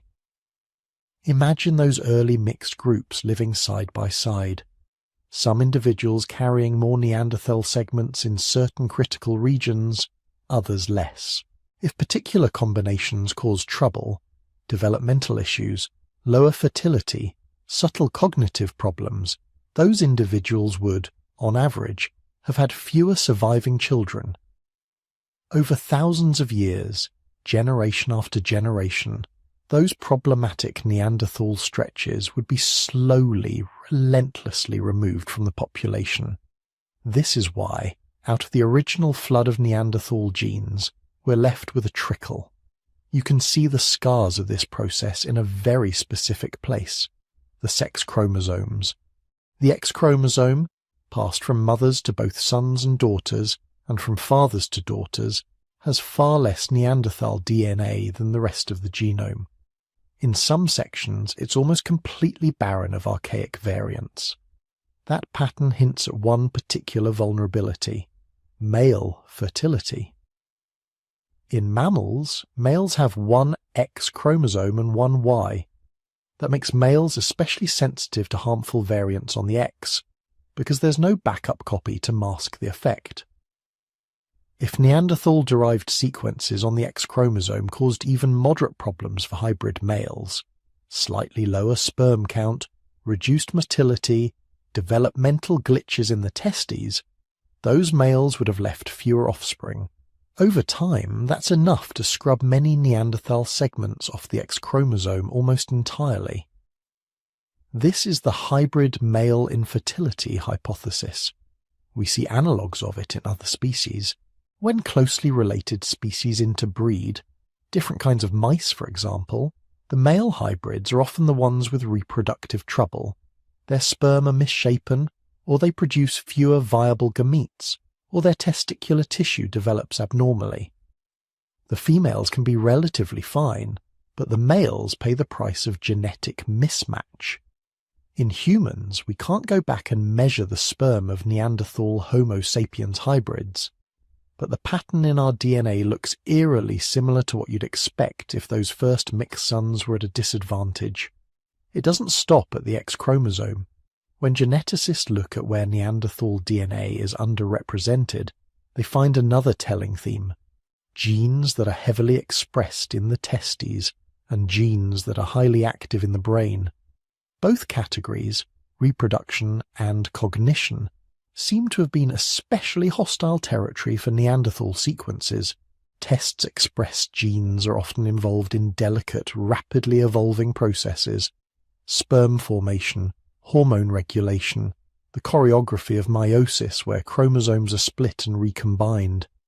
These genes can change quickly over evolutionary time as different populations adapt to different mating systems, environmental pressures, or pathogen landscapes. Drop in an alternate version from a sister species, and the machinery may still function, but not quite as well. A slightly higher rate of errors, a small decrease in fertility, enough over evolutionary time to be noticed by natural selection. Brain-expressed genes are different, but just as unforgiving. Many of the genes that sculpt the developing brain are deeply conserved and exquisitely tuned. They regulate when neurons divide and when they stop, how they migrate to their final positions, how they extend their axons to connect with distant partners. Even a tiny change in timing or dosage can ripple outward, altering brain structure, connectivity, and function. If Neanderthals and Homo sapiens had drifted apart in how they wired certain circuits, especially those involved in language, social cognition, or learning, then mixing these genetic programs could have produced subtle mismatches. Not catastrophes, necessarily, but slight disadvantages in a world where every bit of cognitive efficiency mattered. Over long stretches of time, those mismatch combinations would have been gently filtered out. The result is what we see today: a human genome that still carries Neanderthal instructions for things like skin pigmentation, immune defense, lipid metabolism, but has purged most of the Neanderthal code from the most sensitive control panels of mind and reproduction. Certain regions involved in synapse formation, neurotransmitter balance, and cortical development show deep Neanderthal deserts.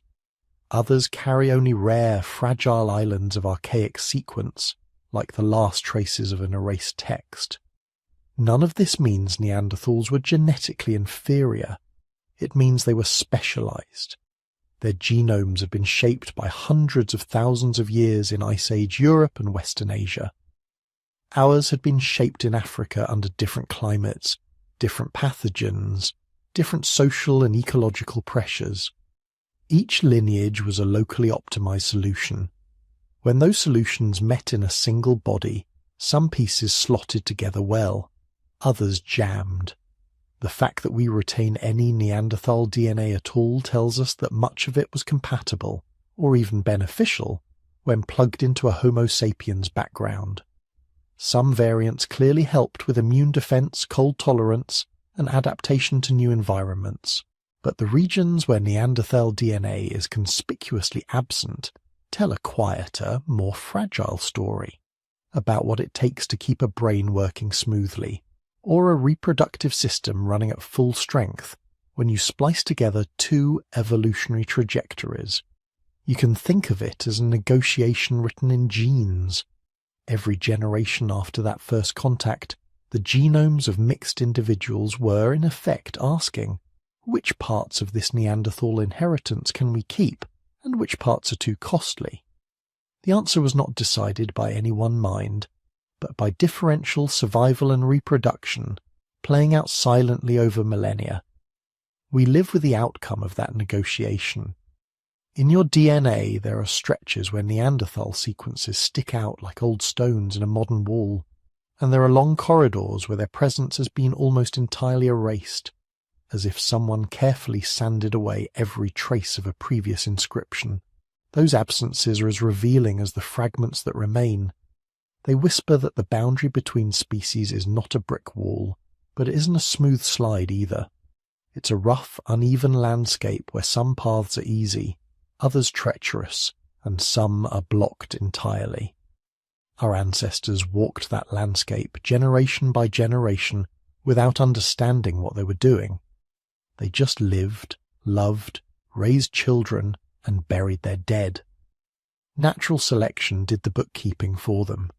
It kept the Neanderthal genes that played nicely with ours, and it quietly, ruthlessly let the others vanish. The negotiation didn't end in the Ice Age. It's still going on. It just changed battlefields. For most of human history, the fiercest tests of our genes were things like starvation, parasites, and sudden injuries. A bad cut could kill you. A winter without enough fat stored away could wipe out your children. A new pathogen sweeping through a small band could erase an entire bloodline. Natural selection wrote its opinions about our DNA in those moments. But every so often, something happens that lets us read those old decisions in real time. That happened in 2020.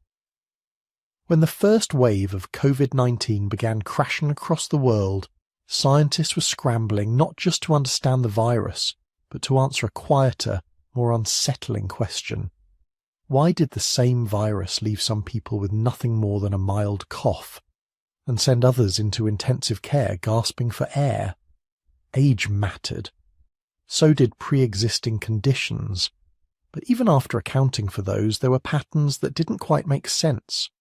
Whole families hit hard. Others, just as exposed, barely affected. So researchers turned to the genome. They launched massive studies comparing the DNA of people who had severe COVID, hospitalized, on ventilators, sometimes dead, to the DNA of those who tested positive but recovered at home with relatively mild symptoms. And then, on chromosome 3, they found something strange. A cluster of genes inherited together like a tightly bound package kept lighting up in the data. People who carried this particular segment were significantly more likely to develop life-threatening COVID if they got infected. Not a small increase. In some analyses, roughly double the risk of needing intensive care. When geneticists zoomed in and compared the sequence to known reference genomes, they felt an unsettling jolt of recognition.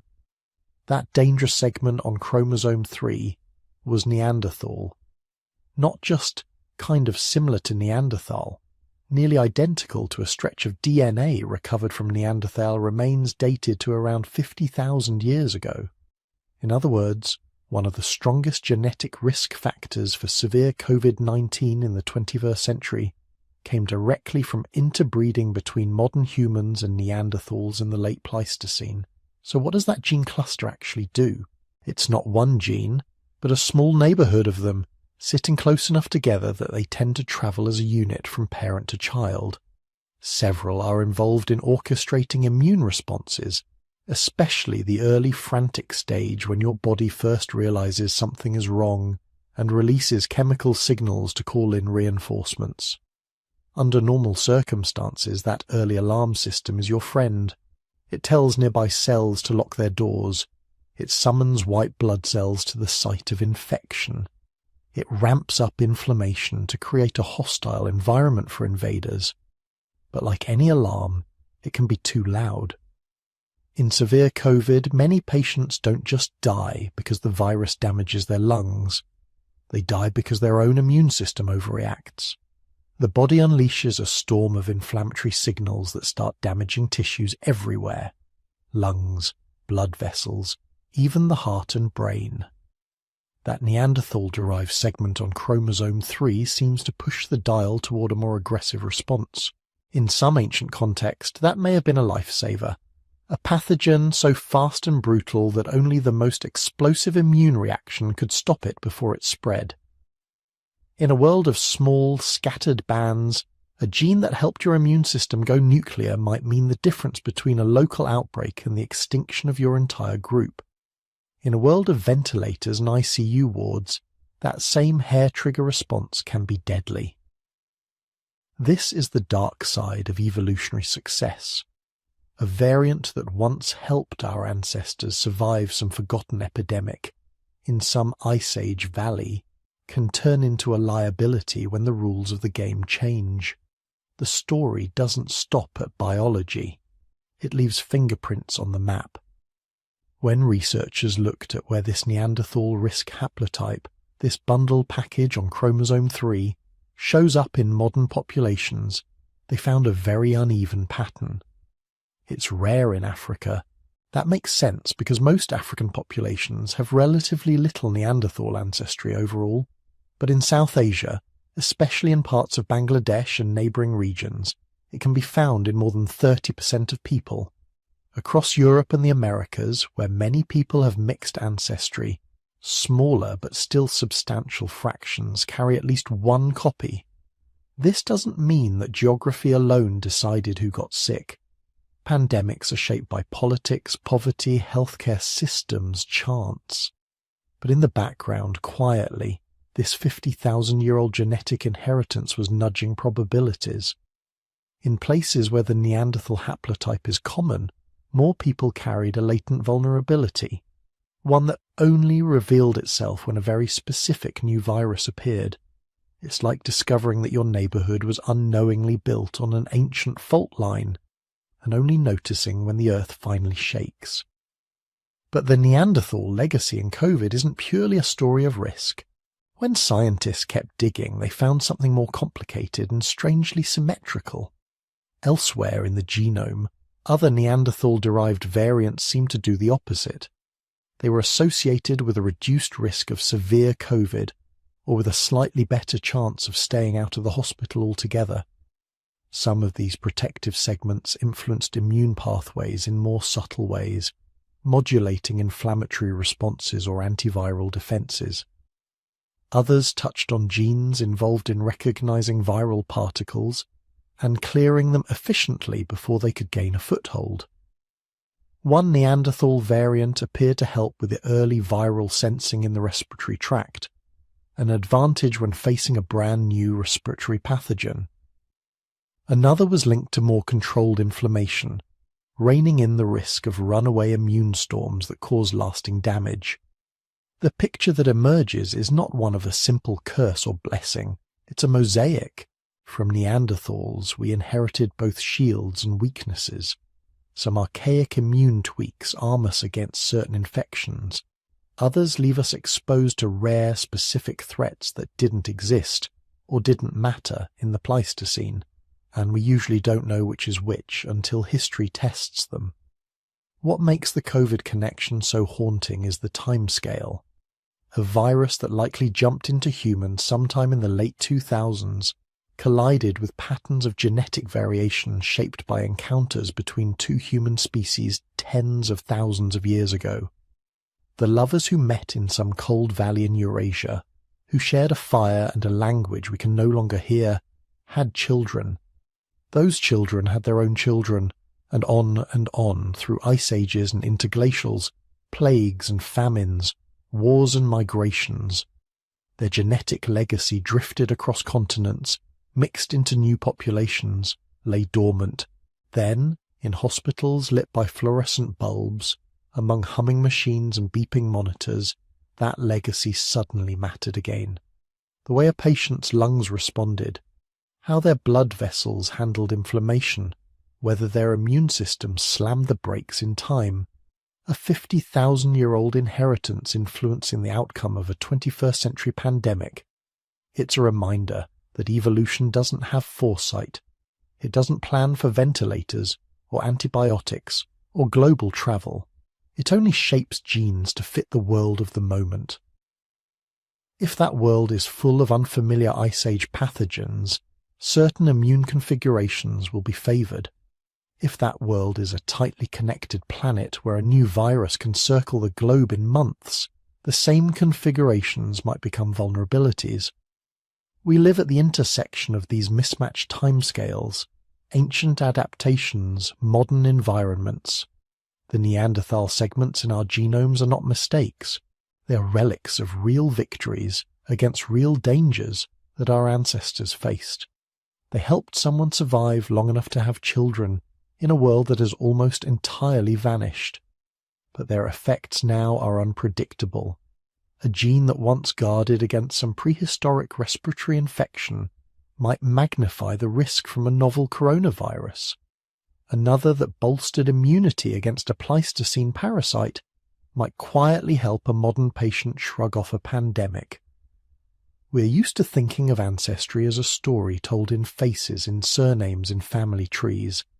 COVID-19 revealed another layer: ancestry as an invisible set of probabilities that only show themselves under extreme stress. As if the past occasionally taps the present on the shoulder and says, "You thought we were done? Not yet." The Neanderthal contribution to this pandemic is not the whole story, but it's a stark example of a deeper truth. When you look at your genome, you're not just seeing a record of where your ancestors came from. You're seeing a library of the old solutions, carried forward into a world their creators could never have imagined. Some of those solutions still fit perfectly. Some fit awkwardly. Some sit quietly for tens of thousands of years, waiting for the day when a new virus, with a new shape and a new strategy, finally turns them back on. The Neanderthal story alone would be strange enough. But our DNA holds another secret. Because when scientists first started scanning modern genomes for Neanderthal segments, they kept bumping into something that didn't quite fit. Sequences that were clearly not modern human, but also not Neanderthal. They didn't match any reference in the fossil record. It was as if there was a second ancient stranger living inside us. A ghost no one had ever met. The first real clue surfaced in a place that barely deserves to be called a cave. High in the Altai mountains of Siberia, there's a small, unassuming rock shelter called Denisova Cave. Archaeologists had been digging there for years, finding stone tools and the occasional fragment of bone. Neanderthals had clearly lived there at some point. So had early modern humans. In 2008, a tiny finger bone turned up. It belonged to a child, probably a girl, who lived there around 50,000 to 80,000 years ago. It was so small that for a while it just sat in a collection box. Too fragmentary to tell much from the shape alone. Not obviously Neanderthal, not obviously modern human, just another scrap from a long-vanished life. Then someone decided to sequence its DNA. What came back stunned the field. The mitochondrial DNA, passed down the maternal line, was deeply divergent. Not Neanderthal, not Homo sapiens, something else. When scientists sequenced the nuclear genome, the verdict became inescapable. This child belonged to a sister species of Neanderthals, closely related but genetically distinct. A lineage that had split off hundreds of thousands of years earlier and gone its own way somewhere in Asia. They named them after the cave where that small finger rested for tens of thousands of years. Denisovans. We have almost no skeletons, no complete skull, no clear picture of their faces. For years, Denisovans were known mainly from that finger bone, a few teeth, and later a fragment of skull. But their genetic shadow is enormous, because when researchers compared Denisovan DNA to modern populations, they found something even stranger than with Neanderthals. In most Europeans, Denisovan ancestry is minimal, a trace at best. But in parts of Asia, and especially among the ancestors of Pacific Islanders and indigenous Australians, Denisovan DNA is everywhere. If your family roots run through places like Papua New Guinea, Vanuatu, parts of the Philippines, or the highlands of Melanesia, you may carry up to 5% Denisovan ancestry. That's not subtle.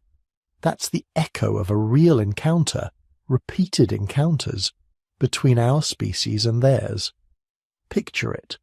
Modern humans spreading east out of Africa and the Middle East, moving through South Asia, sweeping along the coasts, island hopping, following river valleys, and waiting out there, already established across huge parts of Asia, are these other humans. Not Neanderthals this time. They're cousins, Denisovans. We don't know what their languages sounded like. We don't know how they dressed, what myths they told, how they organized their families. But we know that when our ancestors met them, they didn't just compete. They lived together long enough to have children. Those children were mixed, half Denisovan, half Homo sapiens.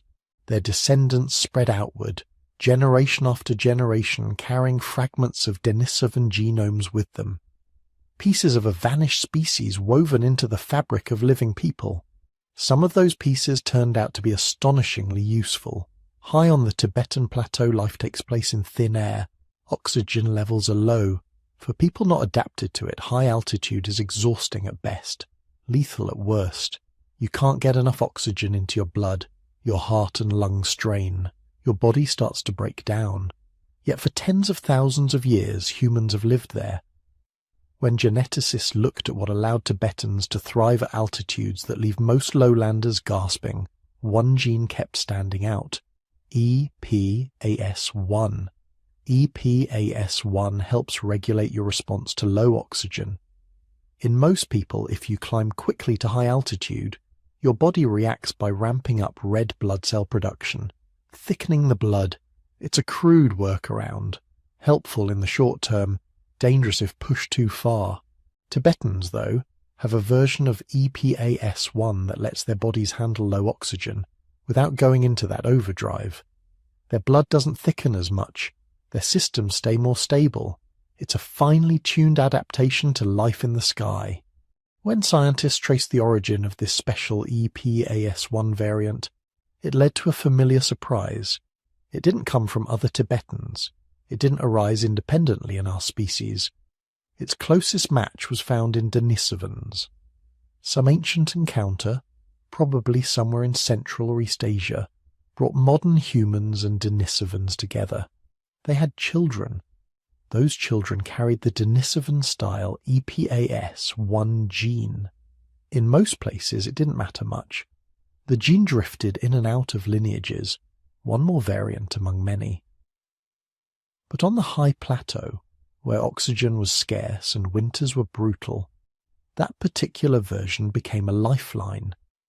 People who had it could survive pregnancies at altitude, raise healthier children, work and travel without collapsing. Natural selection did the rest. Over thousands of years, the Denisovan EPAS1 variant spread through Tibetan populations until it became almost universal. Today, it's one of the clearest examples we have of a human group quite literally borrowing survival technology from another species. A ghost species, guiding blood and breath in a place they no longer exist. And EPAS1 is not the only case. As researchers comb through genomes from across Asia and Oceania, they keep finding Denisovan fingerprints tied to immune function, fat metabolism, and perhaps even dental and skeletal traits. In island populations of Southeast Asia, Denisovan segments seem to touch on how bodies handle heat, humidity, and certain local pathogens. Layer that on top of the Neanderthal contributions, and the picture starts to look less like a simple branching tree and more like a braided river. Evolutionary diagrams often show species splitting neatly. One line becomes two, those become four, and so on. But the more we learn, the more that image falls apart for our own lineage. Instead of clean separations, we see splits followed by reconnections. Modern humans diverge from the ancestors of Neanderthals and Denisovans. Later, Neanderthals and Denisovans split from each other. Later still, all three meet again, at different times, in different places, and their genes mix back together. The lines don't just fork and end, they cross, they loop, they feed back into each other. A child in a Siberian cave turns out to have had a Neanderthal mother and a Denisovan father, an actual first-generation hybrid. Other Denisovan genomes show traces of even older, more mysterious ancestry, as if they too had interbred with some earlier, unknown hominins in Asia. When scientists model modern genomes using only known lineages, modern humans, Neanderthals, Denisovans, the numbers still don't quite add up. There are fragments, especially in parts of Africa and Asia, that look archaic but don't match any known reference. The simplest explanation is also the strangest. There were other kinds of humans out there, other populations that left their mark in our DNA but didn't leave enough bones for us to recognize them. Ghost lineages, as geneticists sometimes call them. Entire branches of the human story that we only glimpse as statistical anomalies in big data sets. Somewhere in your genome, there may be a short stretch, just a few thousand bases long, that doesn't trace cleanly back to Homo sapiens, or Neanderthals, or Denisovans, a relic from a people we haven't even named yet. All of this complicates the idea of pure ancestry. There is no single, unbroken line that leads cleanly from some ancient Adam and Eve to you. Instead, your genome is a patchwork quilt stitched together from encounters across deep time. Neanderthal hunters in icebound valleys, Denisovan families in Asian forests and mountain passes, other hominins lost to the fossil record but not entirely lost to memory, because their genes still whisper inside our cells. When you take a deep breath at sea level, your lungs fill easily, and it feels unremarkable. On the Tibetan plateau, that same breath carries the legacy of a Denisovan variant that makes life possible at 4,000 meters. When your immune system recognizes a pathogen it has never seen before, part of that recognition may come from defenses inherited from Neanderthals, or from some older, stranger source. Our species didn't rise in splendid isolation. We negotiated our place in the world in conversation with other humans, some like us, some very different, exchanging not just tools and stories, but chromosomes. The Denisovan twist in this story is a reminder that the past isn't neatly archived. It's entangled with the present, woven right into our physiology. And it raises a quieter, more unsettling thought. If we can still find Neanderthal and Denisovan traces in modern genomes, and if the data hint at other unnamed contributors, how many human stories have we lost entirely? How many faces, languages, myths, and ways of living vanished from the earth, leaving behind nothing but a few useful genes that happen to catch a ride into the future? Some of those genes are in you. You are, in a very literal sense, the meeting place of species. And yet, for all this mixing, one branch did something none of the others managed. One lineage didn't just survive alongside its cousins, it outlasted them.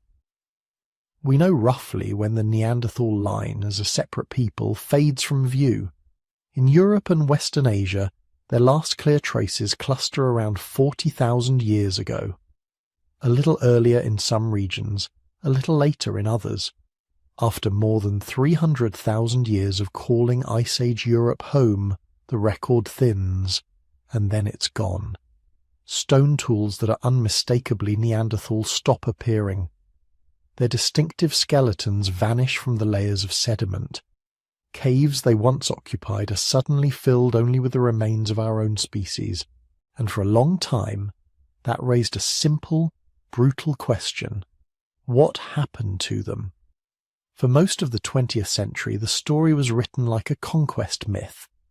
Modern humans, armed with superior brains and culture, march out of Africa. They meet Neanderthals in the Middle East and Europe. There is conflict. One species wins, the other is wiped out. A clean replacement, a singular victory.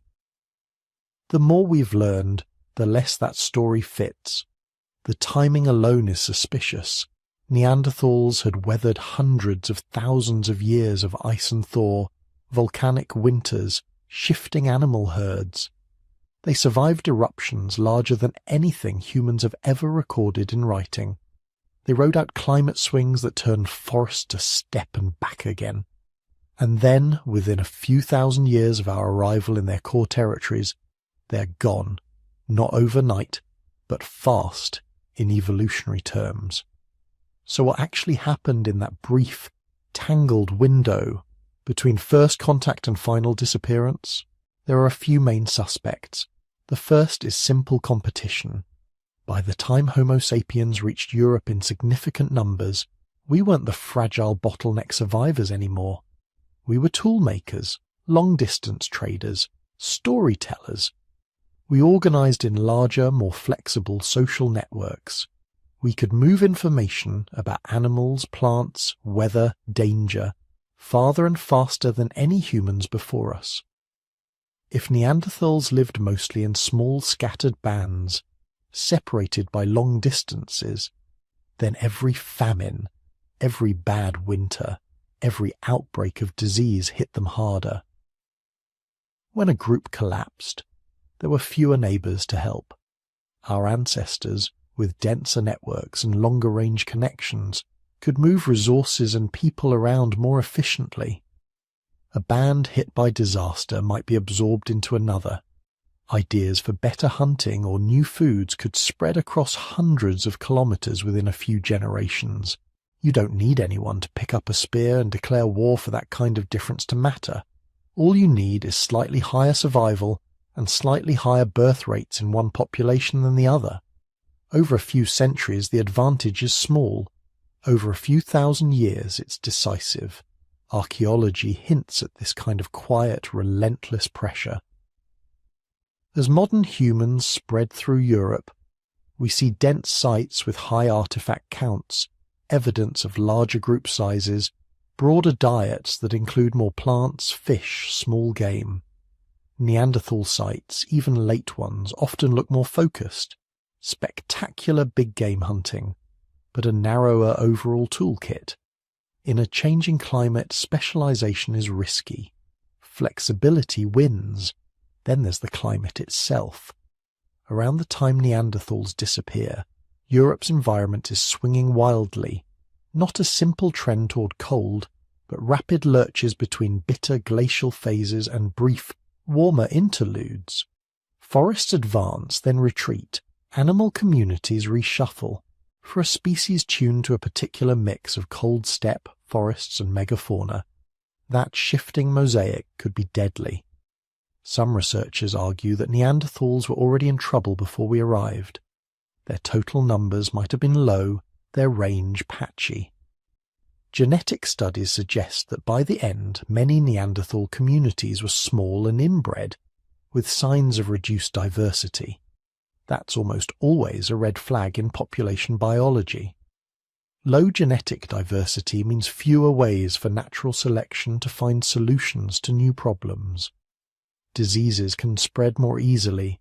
Random strokes of bad luck, an avalanche, a bad hunting season, a local epidemic, can wipe out whole lineages without leaving many relatives behind to carry on. Into that fragile system step modern humans. We don't just bring new tools and social structures, we bring our own parasites, bacteria and viruses, pathogens Neanderthals may never have encountered before. Their immune systems, tuned over millennia to their local microbial world, suddenly face foreign invaders. Some scientists think diseases carried by our species could have hit Neanderthals hard, just as old-world pathogens devastated indigenous populations in the Americas after European contact. Not because anyone intended it, but because biology is indifferent to intention. Did war play a role? That's the darker question. Popular imagination loves the image of Neanderthals and modern humans locked in brutal combat, species against species. And it's not impossible that conflicts occurred. Two kinds of humans, hunting similar animals, using similar shelters, converging on the same rivers and valleys. It would be surprising if there were never clashes. There are Neanderthal bones with trauma, skull fractures, broken ribs. Some look like hunting accidents or falls. A few could be the result of interpersonal violence. But there is no clear archaeological layer of slaughter. No unmistakable massacre sites where Neanderthals were systematically exterminated by sapiens. The genocide hypothesis makes for dramatic storytelling, but the evidence is thin. What we see instead is messier. Long periods of overlap, zones of contact, and, crucially, interbreeding.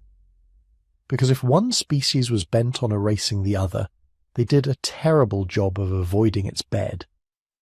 The genomes of living people outside Africa almost all carry Neanderthal segments. That means that while Neanderthal population numbers were declining, they were also sharing genes with our ancestors. Which brings us to another possibility: absorption. Imagine a Europe where Neanderthals are few, their bands small, their hunting grounds under pressure. Modern human groups, more numerous and better connected, begin to occupy nearby territories. Maybe at first they mostly avoid each other, then they trade, then in some places they share hearths. A Neanderthal woman joins a human band, or vice versa. Their children grow up speaking their mother's language, their father's language, or something between. As generations pass, those children marry mostly into the more numerous population. Their Neanderthal identity, whatever it meant, slowly dilutes into a broader human community. From the point of view of bones and artifacts, Neanderthals disappear. From the point of view of DNA, they're still there, just scattered, fragmented, embedded inside a different cultural package. Genetic models suggest that even a relatively small amount of interbreeding, spread out over a few thousand years, can leave the level of Neanderthal ancestry we see today, while still allowing Neanderthals as a distinct self-recognizing group to vanish. Not because they were all killed, but because they were, in a sense, swallowed. Even that, though, doesn't mean Neanderthals and modern humans were equal partners in some peaceful merger. Power imbalances, resource stress, and outright violence could all have shaped those encounters. Some matings were probably consensual, others almost certainly were not. What we can say, with some confidence, is that no single cause explains their end. Competition, climate volatility, small population size, low genetic diversity, possible disease burdens and gene flow into our species, all of these likely intertwined. By 40,000 years ago, the world had changed. The networks that had sustained Neanderthal life for hundreds of millennia were fraying. Our own networks were expanding. In ecology, when two closely related species compete for the same niche, it's rare for them to coexist indefinitely if one has even a slight edge. Over time, one tends to shrink back or vanish. Neanderthals didn't have anywhere left to shrink to, and yet, if you look at the story the way your cells tell it, they never quite left. Every time your immune system rallies against a novel virus, there's a chance a Neanderthal-derived gene is helping coordinate the response. Every time your skin tans or freckle patterns appear after summer sun, you may be seeing the legacy of adaptations that first evolved under glacial skies. Even elements of your sleep cycle, your mood regulation, your risk of certain diseases carry echoes of people who once stalked mammoth through frozen valleys. So did Neanderthals go extinct? In the strict taxonomic sense, yes. There are no communities today that are culturally Neanderthal, no bands of robust, broad-faced hunters living apart from us in some hidden valley. But at the genetic level, extinction is not a clean erasure, it's a handing off, a long relay across time in which some lineages end as names in textbooks, and others continue as subtle patterns of nucleotides inside the cells of a completely different-looking species. Somewhere in your genome, a stretch of DNA once sat in the bones of a Neanderthal child, buried with care in a cave on a cold hillside 45,000 years ago. Her people are gone. But a sliver of her, carried forward through thousands of births, is alive whenever you breathe, sleep, dream. Which leaves us with one more question. If so much of them lives on in us, and if our own ancestry is such a tangle of vanished cousins and ghost lineages, what else is hiding there? What are the ancient gifts and ancient curses coded in those borrowed genes that science still doesn't fully understand? There are some pieces of this story that line up neatly. We can trace specific Neanderthal genes that help modern immune systems recognize viruses. We can point to variants that affect how our skin handles weak northern sunlight. We can even connect certain Neanderthal stretches of DNA to how our internal clocks respond to long winter nights. Useful, concrete, measurable. But once you zoom out from those clear cases, the picture gets strangely murky. Because much of the Neanderthal DNA inside you does Nothing obvious. It just sits there, not clearly beneficial, not clearly harmful, not tied to some dramatic trait we can point to and say, "Ah, that's what they gave us."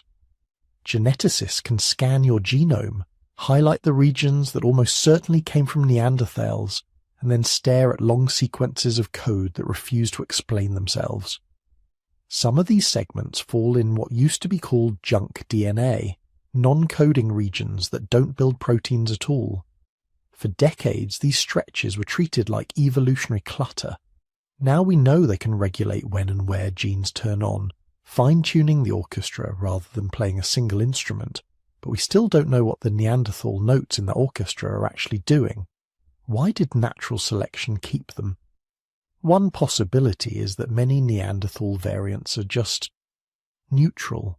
They slipped into our gene pool through interbreeding and neither helped nor hurt enough to be weeded out. In a big, rapidly expanding population like ours, neutral passengers can ride along for a very long time. Another possibility is more unsettling. Some of those sequences might matter, but only under conditions we haven't fully tested. A certain Neanderthal variant might change stress responses not in the lab, but during famine.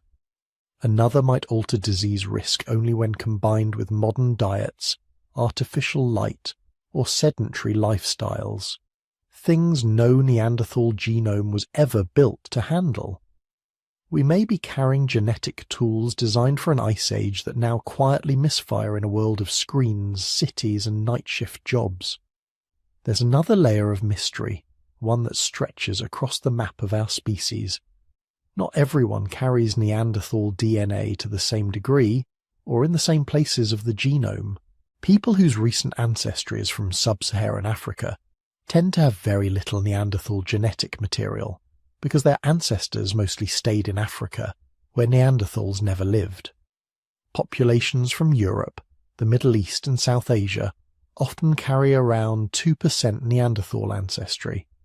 Some East Asian populations seem to carry a bit more. At first glance, that pattern seems straightforward. More overlap in time and space, more interbreeding. But when researchers zoom in on which exact Neanderthal segments different populations carry, things get confusing. Some groups share the same Neanderthal-derived variants. Others have entirely different Neanderthal fragments in the very same genomic neighborhood. It's as if multiple, separate encounters layered over each other, a tangle of meetings, matings, and migrations. Why did certain Neanderthal segments rise to high frequency in Tibetans, but remain rare elsewhere? Why do some indigenous American populations carry echoes of Neanderthal variants that seem to come through complex paths via ancient Siberian ancestors? And why does Europe, the old Neanderthal heartland, not always show the highest levels of Neanderthal DNA, despite being the place where our two species overlapped the longest? There are hypotheses. Maybe East Asian populations experienced additional waves of interbreeding with late Neanderthal groups. Maybe natural selection quietly removed certain Neanderthal variants in some regions but not others.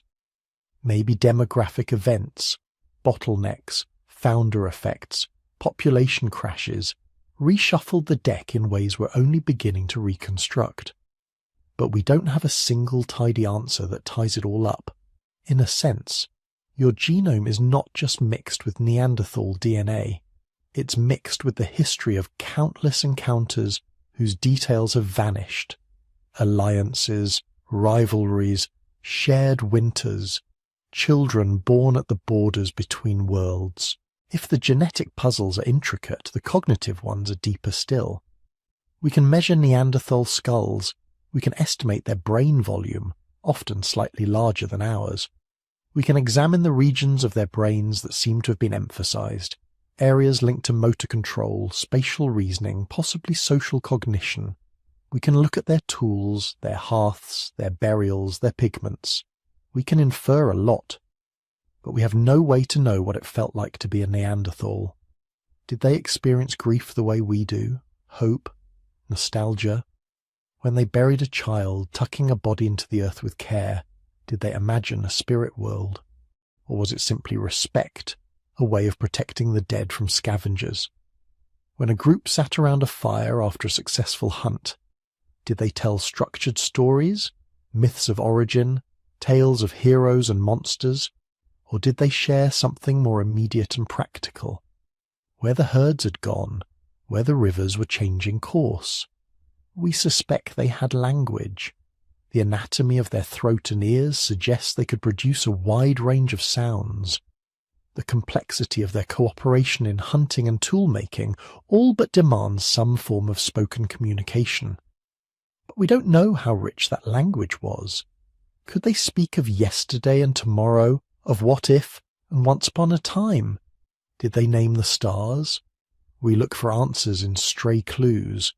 The pattern of wear on their teeth, chemical signatures in their bones that tell us what they ate, microscopic scratches suggesting they use their front teeth as a third hand to hold hides and fibres while working. All of that paints a picture of daily life. None of it opens the door into their inner life. Some neuroscientists and geneticists are trying anyway, in indirect ways. They compare Neanderthal DNA to ours, focusing on genes involved in brain development and synaptic function. They ask, if we swap a Neanderthal version of this gene into human cells in a dish, does it change how the neurons grow, how they connect, how they fire? Preliminary work hints at differences, subtle shifts in timing, in branching patterns, in networks of communication between cells. Not better or worse, but different developmental trajectories. We're a long way from knowing what those shifts meant for thoughts, for dreams, for consciousness. But it raises a haunting question. When you carry Neanderthal-derived variants that tweak brain development, how much of your own mental landscape is shaped by an extinct way of being human? And we're not done digging. Ancient DNA technology improves almost yearly. Where one Neanderthal genome once seemed like a miracle, we now have dozens, scattered across time and space. Denisovan DNA is beginning to resolve from a ghostly rumour into multiple distinct lineages. There are hints, still controversial, of other older ghost populations that left faint traces in our genomes without leaving a name in the fossil record. New caves are being excavated. Old museum bones are being re-examined with fresh methods. Sediments that once seemed mute are now revealing DNA fragments from long-vanished humans who passed through but left no skeletons behind. In the future, we may be able to map Neanderthal ancestry in your genome with almost cinematic precision, linking specific segments not just to Neanderthals, but to particular regions, particular time periods, maybe even particular subgroups with distinct cultures. We may find that what we call Neanderthal DNA is not one thing at all, but a mosaic of many Neanderthal peoples, each with their own histories. As that detail comes into focus, another kind of question looms, one less scientific and more philosophical. What does it mean to know you carry the DNA of an extinct human species? On one level, it's a technical curiosity, a few percent here, a few percent there. Small numbers in a genome that is, overwhelmingly, Homo sapiens. But on another level it blurs categories we like to keep sharp. We talk about us and them, modern humans and Neanderthals, separate species with separate fates. Yet in your cells, that line is not a border. It's a gradient. If some of your immune responses, some of your sleep patterns, some of your moods or vulnerabilities are shaped by Neanderthal variants, then your sense of self, your I, is already a collaboration between lineages. You're not a pure anything. You're a palimpsest, a manuscript written, erased, and written over again, with older ink still faintly visible beneath the newer lines. That realization pushes against our assumptions about uniqueness. We like to imagine our species as a singular breakthrough, the one animal that tells stories, makes art, contemplates the stars. But the more we learn, the more it looks as though many of the capacities we prize, tool-making, symbolism, complex social systems, perhaps even proto-language, were shared across multiple humankinds. Maybe we weren't the first to bury our dead with meaning. Maybe we weren't the first to sit awake at night, listening to the wind outside a cave, wondering what waited beyond the circle of firelight. Maybe we were just the ones whose particular combination of genes and cultures happened to survive. The Neanderthal DNA in your body is a quiet reminder of that contingency. It says, evolution is not a straight ladder with us at the top. It's a branching, tangled tree. Most branches end, a few merge. One, for now, continues. We stand on that living branch, looking back at the others, trying to reconstruct their shapes from scattered bones and lingering code. We can measure, model, and test. We can narrow down possibilities. We can even sometimes watch ancient genes flicker to life inside modern cells.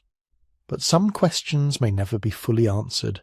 We may never know the exact words of a Neanderthal lullaby, or whether they had lullabies at all. We may never know what they dreamed when they slept under auroras that lit up Ice Age skies. We may never know whether, in their last generations, they sensed that something in the world was tilting away from them. What we can know is that they are not wholly gone. They moved into us. Every heartbeat you feel, every breath you draw, runs through a body assembled from billions of years of life and millions of years of human evolution. Homo erectus, archaic Africans, ghost lineages, Denisovans, Neanderthals, and countless unnamed cousins, all whispering through your cells. Science can trace some of those whispers. Others remain for now a murmur at the edge of hearing, which leaves one final thought as you lie here, breathing slowly, when you fall asleep and your brain slips into the ancient rhythms of dreaming. How much of that journey belongs to you alone? And how much is an inheritance from people who walked the world long before human meant what it does today?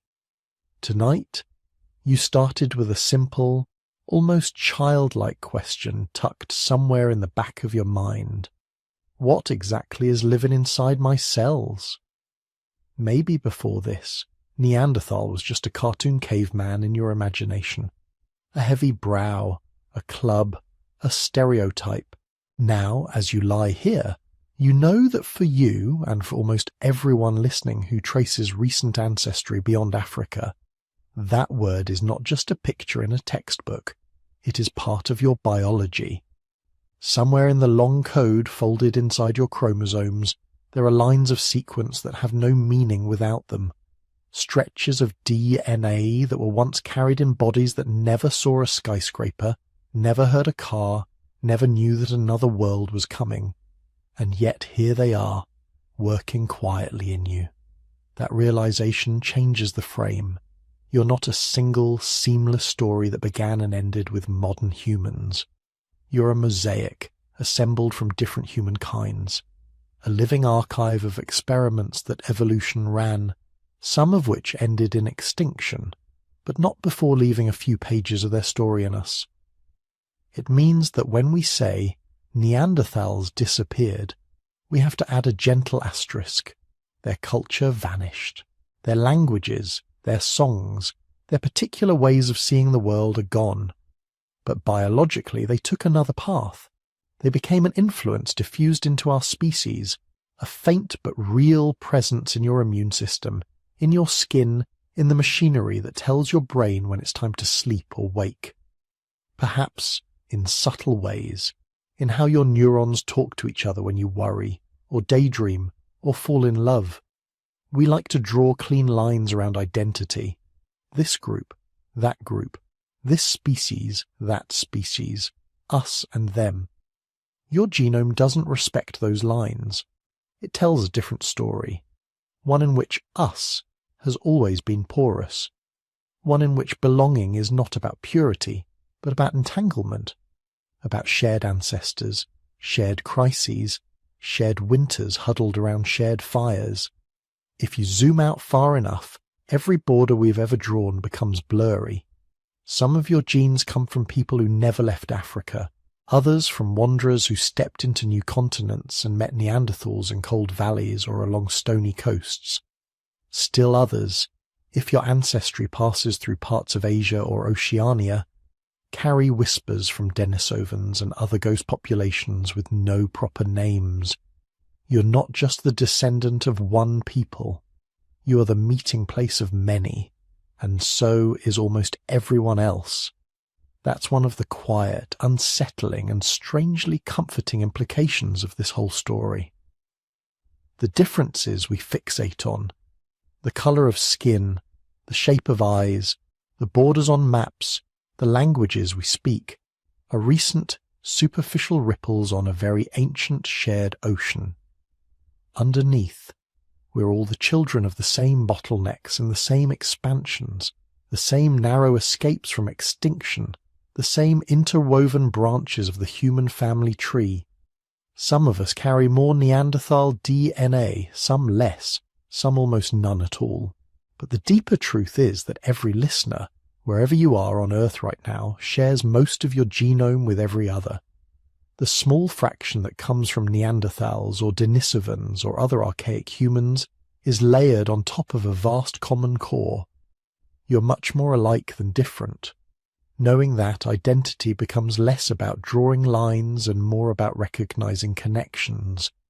The Neanderthal in you is a reminder that being human has never been a fixed category.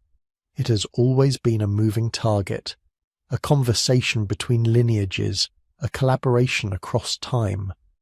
As you listen, there are people hearing these same words in cities and villages, in apartments and dorm rooms and quiet houses, on islands and continents you may never visit. Different time zones, different languages, different lives. And yet many of you carry the same ancient fragments of DNA, the same bits of code that once helped someone survive an ice age night. You are separated by oceans and cultures, but linked by molecules that once flowed in the blood of an entirely different human species. If you feel like sharing, you can leave a comment with where you're listening from, your city, your country, or just the part of the world you call home. It's a small way of tracing in real time the global web that those ancient migrations eventually created. If you've enjoyed drifting through this story, through bottlenecks and glaciers, through caves and genomes, and you'd like to wander further into this kind of history, you can help keep the journey going. You can gently tap like or subscribe so you don't miss the next time we dig up something strange and beautiful from the past. If you feel like joining the conversation, you can leave your questions or thoughts below. What part of this story stayed with you? Was it the idea of ghost DNA, the uncertainty around Neanderthal minds, or the thought that your sleep might still be tuned to Ice Age rhythms? And if you want to support this channel a little more, there's also an optional membership here on YouTube. It's never required. These stories will still be here either way, but if you choose to join, it helps us spend more time researching, reading old papers, and turning dense science into something you can fall asleep to. For now, though, there is nothing you need to do. The day that brought you here is already behind you. Your eyes are growing heavier. Your breathing has settled into a slow, easy pattern. Inside you, cells are repairing, dividing, quietly reading from strands of DNA that remember things you do not. Some of those strands carry instructions refined in African refugees during ancient droughts. Some carry tweaks borrowed from Neanderthals who hunted under cold, pale suns. Some may even hold faint Denisovan signatures that once helped lungs draw breath on high plateaus. All of them are working together, without your effort, without your awareness, just as they have since long before anyone spoke the word human. As you drift towards sleep, the boundaries of today, appointments, worries, screens, noise, begin to soften. Underneath them, older rhythms surface, the slow cycling of your body temperature, the ebb and flow of hormones, the nightly choreography of your brain as it prepares to dream. Those rhythms are ancient. They were there when small bands watched auroras over glacial valleys. They were there when Neanderthal children fell asleep to crackling fires and distant animal calls. They carried on through extinctions and migrations, through deserts and ice sheets, through uncounted generations of faces you will never know. Tonight they carry you. So let your thoughts grow quieter. Let your attention loosen its grip. You don't have to hold anything together. Your biology is already doing that for you. The ancient stranger in your DNA, the Neanderthal who never entirely left, can rest now too.